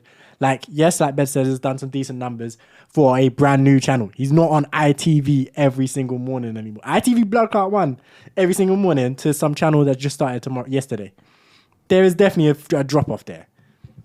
Honestly, I don't think that should be on the people to. I feel like that should be on the stations that are permitting this. Like ITV should, for whatever he did, ITV should kick him off, regardless of the backlash. Okay, so this is what I'm saying. So how can we ignore this? Is what I'm saying. So how could we ignore Piers Morgan or someone like that, right?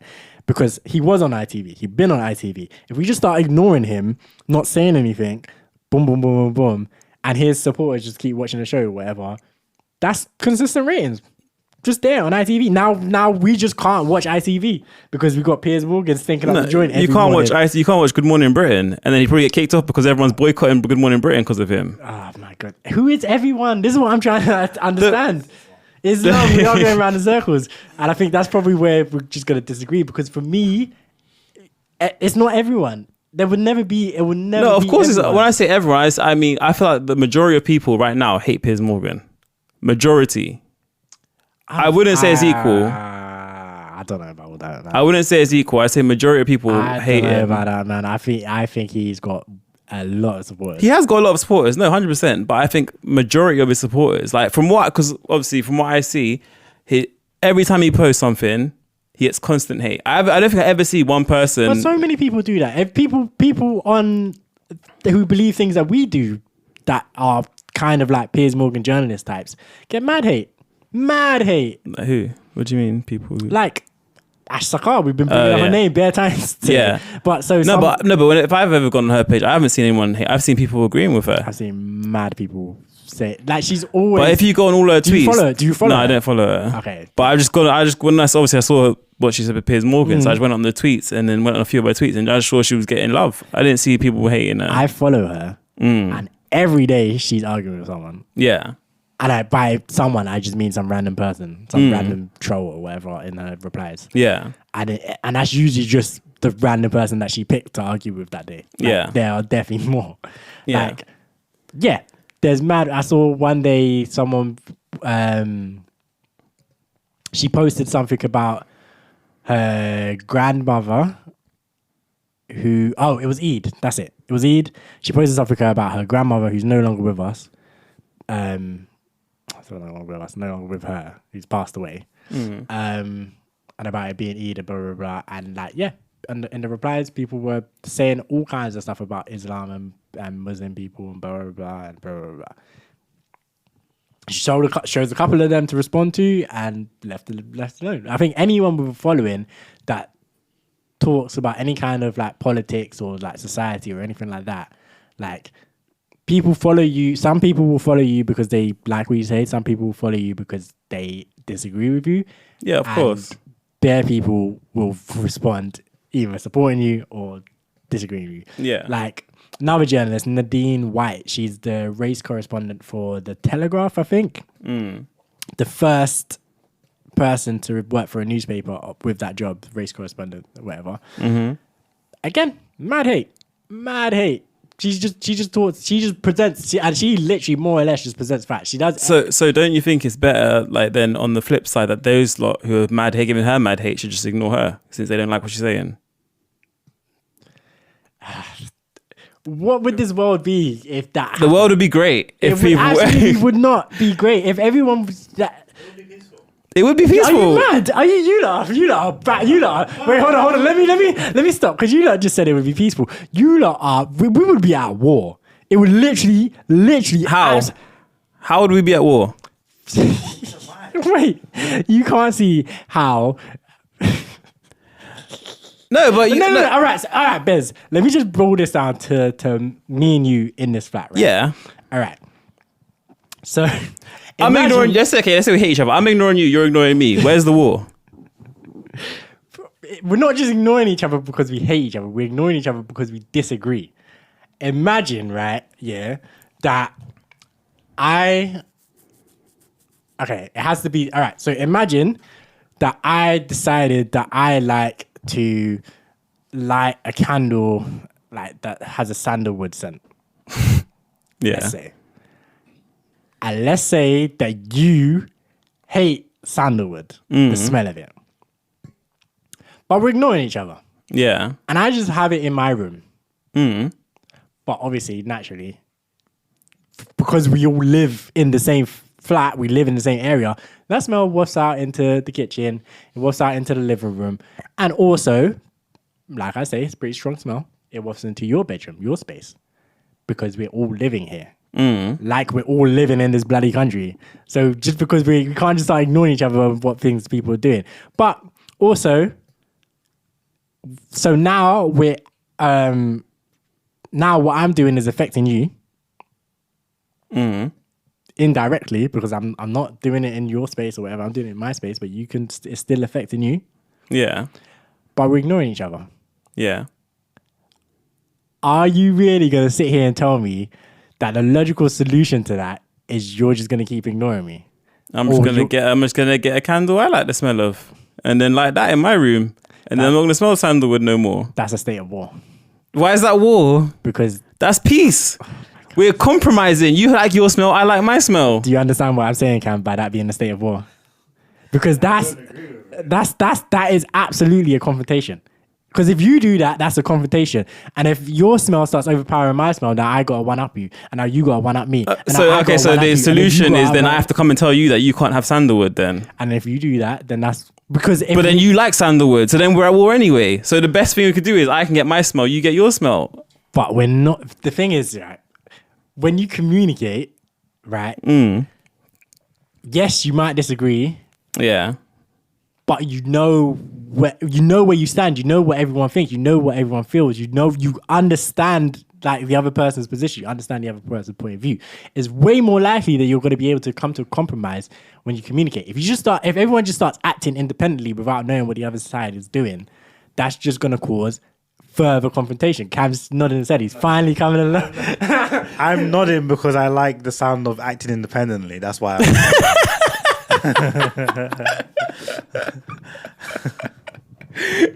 Cam, saying that, you would probably prefer just an active state of war, though, also. Active state of war. Because and by war, I don't literally necessarily mean just violence in the street. It could be, Yeah, that, of but course. that's not necessarily what I actually mean. I just mean where it will just be, Anarchy. of this side doing this because this is what this side feels, and then that side seeing that, choosing not to say anything and just ignoring it and being like whatever, but we're just gonna fuck shit up on this side now, and then back and forth and back and forth and back and forth. So it doesn't need to necessarily be violence on the streets, but and yeah, I just don't see how I just don't see how that could happen. I personally think that maybe initially that wouldn't be the best thing, but I feel like the end result would be better than where we are today. We would have a few rough years of just like the world could be in utter turmoil, but at the end of it, good times will come. Because the way the world is now is not working, and the way everyone acts is not working. So something needs to change. I agree with you. I just don't think it's, in a sense, individualism is the answer. I think But it's not fully individualism. It's about you interact with like-minded people. You don't have to be annoyed all the time. You don't have to go into it and fight and see all these things that piss you off and go off on Twitter, and because it's not helping anyone. It is individualism, because yes, you're interacting with like-minded people and stuff, but the reason why you're doing that is, like you say, so you don't get pissed off, so you don't do this, so you don't do that. You're only really thinking about yourself. And I think the problem arises with, if you're, and I think it kind of works that way, if your beliefs are something that could affect other people, then, like, for example, this whole abortion thing, like, that's happening in America right now. I don't think you can just ignore that. I don't think as someone who believes that women should have a right to abortions, legal abortions, should they wish to exercise it, I don't think it's something that you can just say, I'm an echo chamber of myself over here with people who agree with me, and then anyone who disagrees with me, I'm just going to ignore them, because these are things that have real consequences in real life. Like, you can't just ignore them because it makes your day-to-day life a little less angry. I also think that if it gets into the real world and becomes a real world issue, then yes. But I feel like if you see something on Twitter, you can easily just choose not to write anything on Twitter. Like, that's different. I mean, now we're talking about Twitter. People enjoy Twitter. People enjoy tweeting shit. I feel like we've gone from like one thing to the other extreme though. Like the Twitter, if we were talking about like Piers Morgan and things like that on Twitter, then now we're talking about the abortion thing in America, which is an outrageous law that they're putting through. So. No, but the thing is, these things all come from these things. These are all intertwined. Like, so this is just all society. Like, at the end of the day, so like Piers Morgan on Twitter and his audience is a part of society. Like, okay, this is the UK, that's America.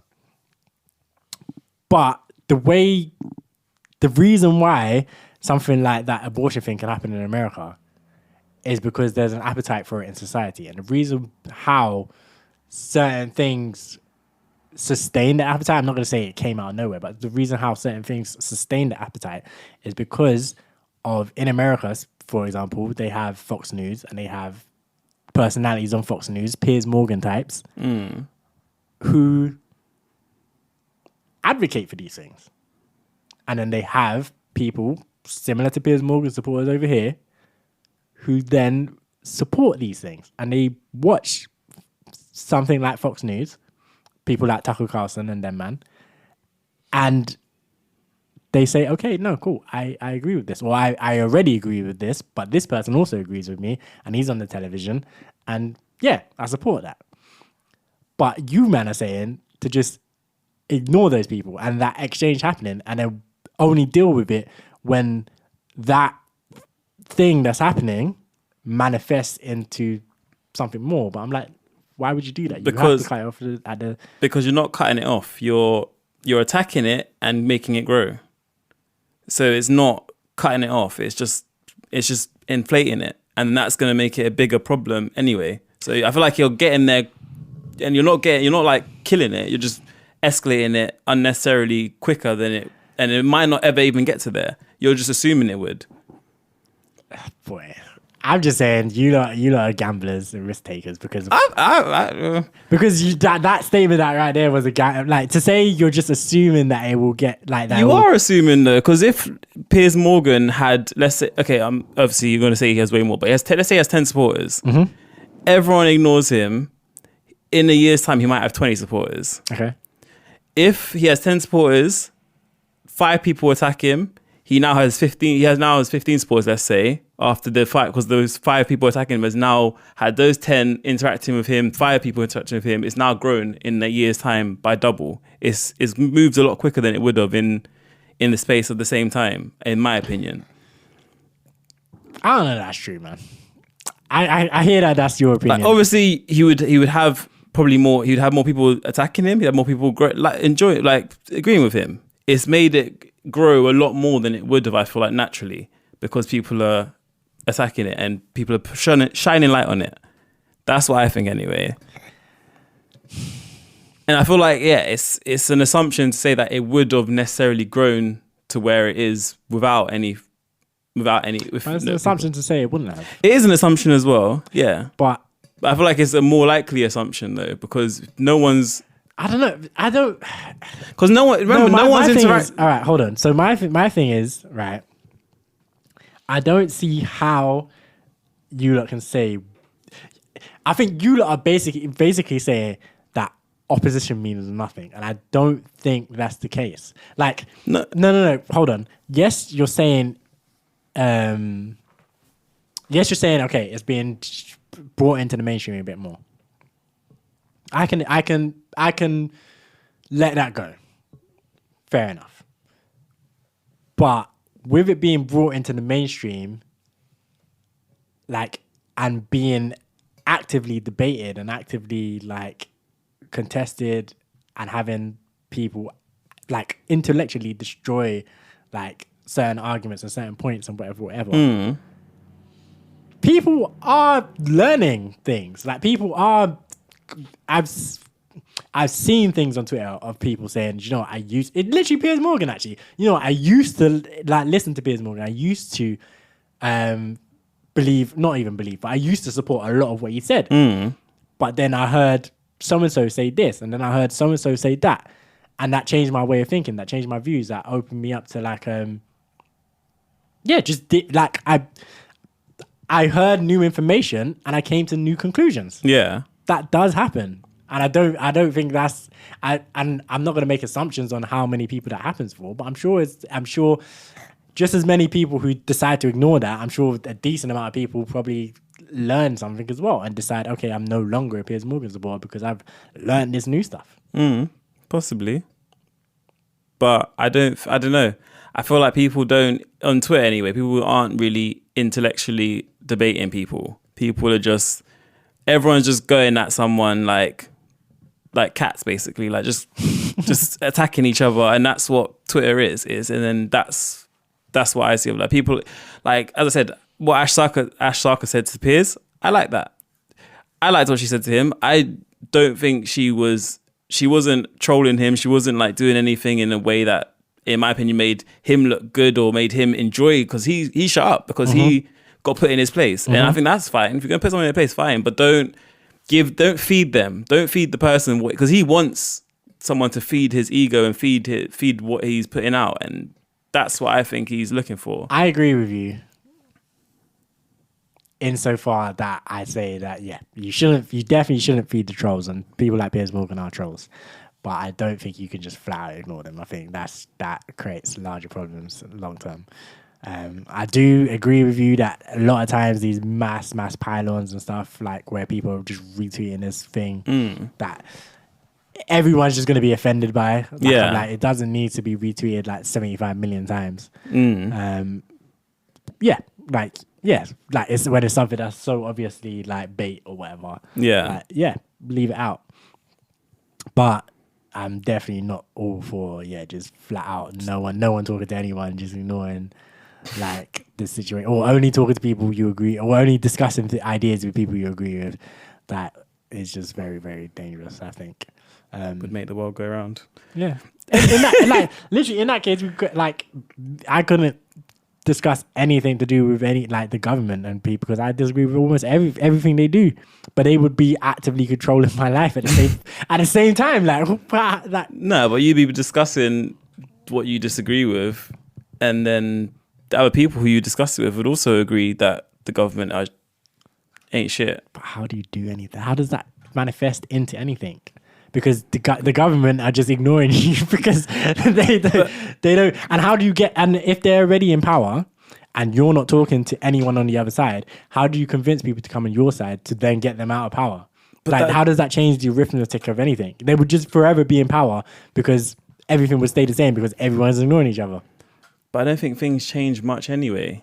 Like, things definitely change. I guess with the government, it's a difficult case because they obviously. But I feel they're the ones who are going to be talking to the people. Like you have the Labour Party, you have like Jeremy Corbyn and that, who's talking to people who like him.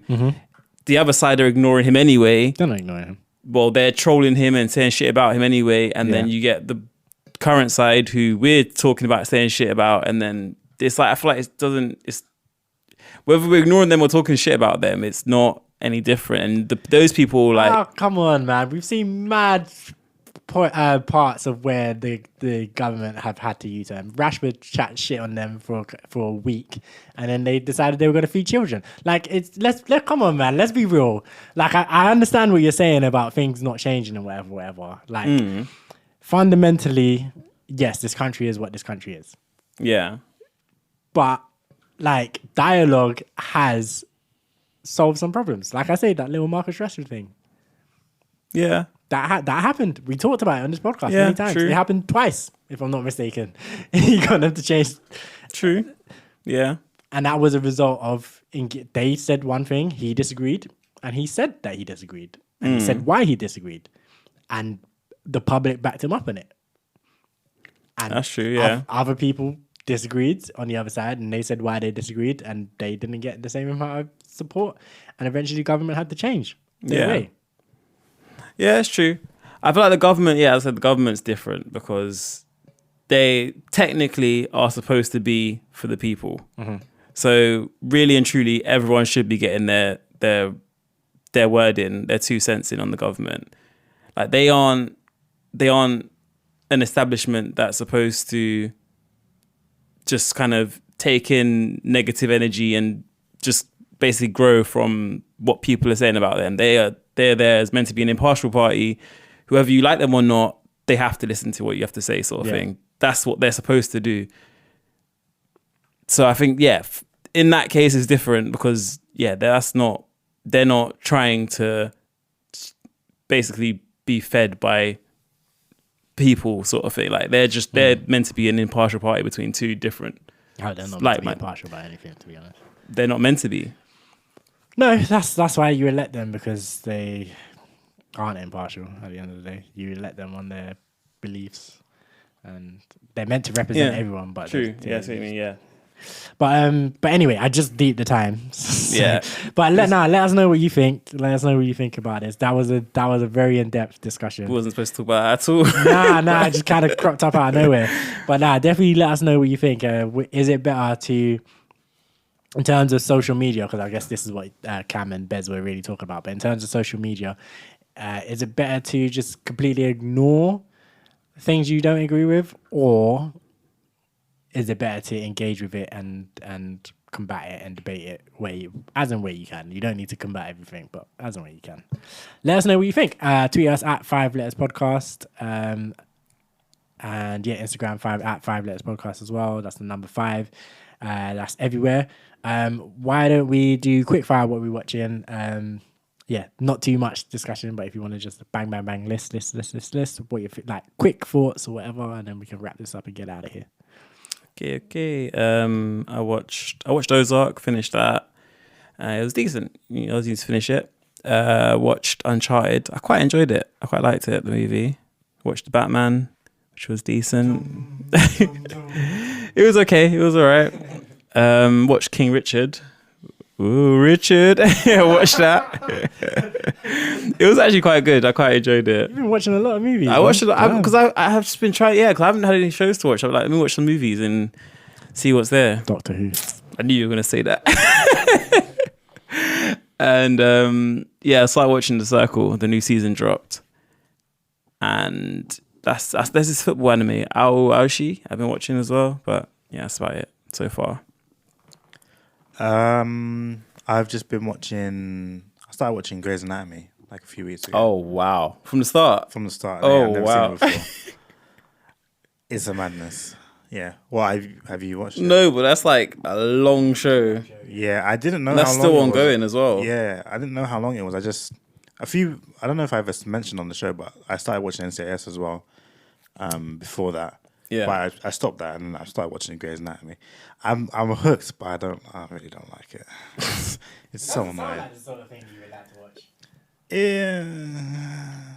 Like, it's a comedy, but it's a comedy about like chatty. It's not Grey's Anatomy. Oh, sorry, no, it's not a comedy. Sorry, it's a drama, Yeah, it's like a soap. yeah, that's what I was gonna say. Like, it's one of them chatty patty drama. Yeah, so I didn't know anything going in. I just knew it was about doctors. That's all I knew. And I like some of the characters, but most of them I'm like, God, I wish you were dead, please. But yeah, that's the only. But I mean, it reminds me of like initially when I first started watching it, it reminded me of like courtroom dramas, like not really suits more of the Good Wife situation. Yeah, because they act like kids and up all up in there. They act like kids. Is it on Disney Plus? Yeah. Oh wow. Yeah. What about you, Els? So I've been watching. I kind of started watching Fairy Tail. I'm not too sure. I'm gonna keep. I said I'll watch it until I watch it, and then I'll stop. More or less. Not getting gassed by the fire dragon.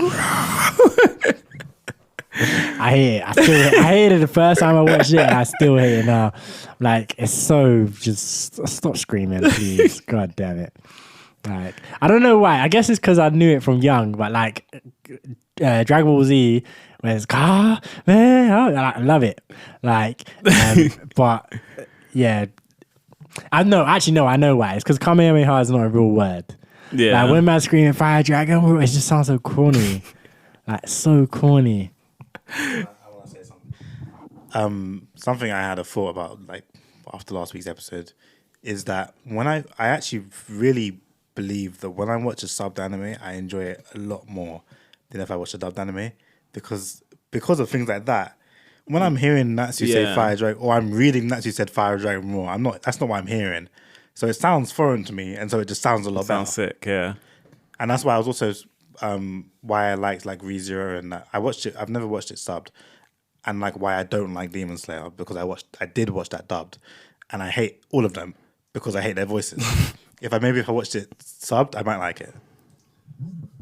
You know, you might be onto something. I hear it. I actually hear it. That makes a lot of sense to me, to be honest. But hey ho, it is what it is. But yeah, been watching that slowly. Been watching Ozark, the latest part slowly. Definitely need to finish it soon. Watched Doctor Strange. It wasn't that mad, like I said earlier. 6 out of 10. But go watch it. If you're a Marvel head, like obviously go watch it. I'll try to watch it. But at some point. Yeah. Been watching Star Wars as well. It started with the original trilogy. About halfway through The Empire Strikes Back, I had to stop. Actually can't remember why, but I had to stop. I haven't gone back to it yet. But yeah, no, it's definitely vibes, and them movies are still holding up. Can't lie. But other than that, I think that's more or less it. Yeah, I think that's more or less it. So, guess we're out of here, man. Unless you not got anything else to say? Nope. No. All right, so let's whoa. Let's load up the next track. This one's Dapper Dan, which is Gigs and someone Fundz and Lethal Bizzle. A9DBO Fundz. Wow. But yeah, track entitled Dapper Dan. And yeah, we're out of here, man. Peace. All right. Hold on. Original Dapper Dan. All right. Original Dapper Dan. Original Dapper Dan. Yeah. Yo. Hey Charlie, what the Bumble Club? Ain't talking money, I ain't taking part. I built it from the ground up. Only like miners be my counterpart. Come a long way from the dingers. Whole team surrounded by winners. Them men are flexing, that's their priority. Them men are beginners. I just take it in my stride. Double R, that was the gym ride. I'm on a different kind of flexing. PJ toilet, that's where we're sexing. Black boys getting it legal. Estate properties, Beanie Siegel.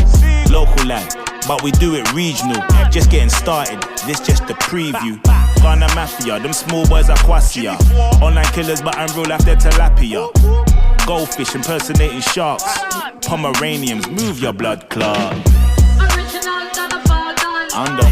Original Dapper Dan. Under. Original Dapper Dan. Under. Original Dapper Dan. Aye.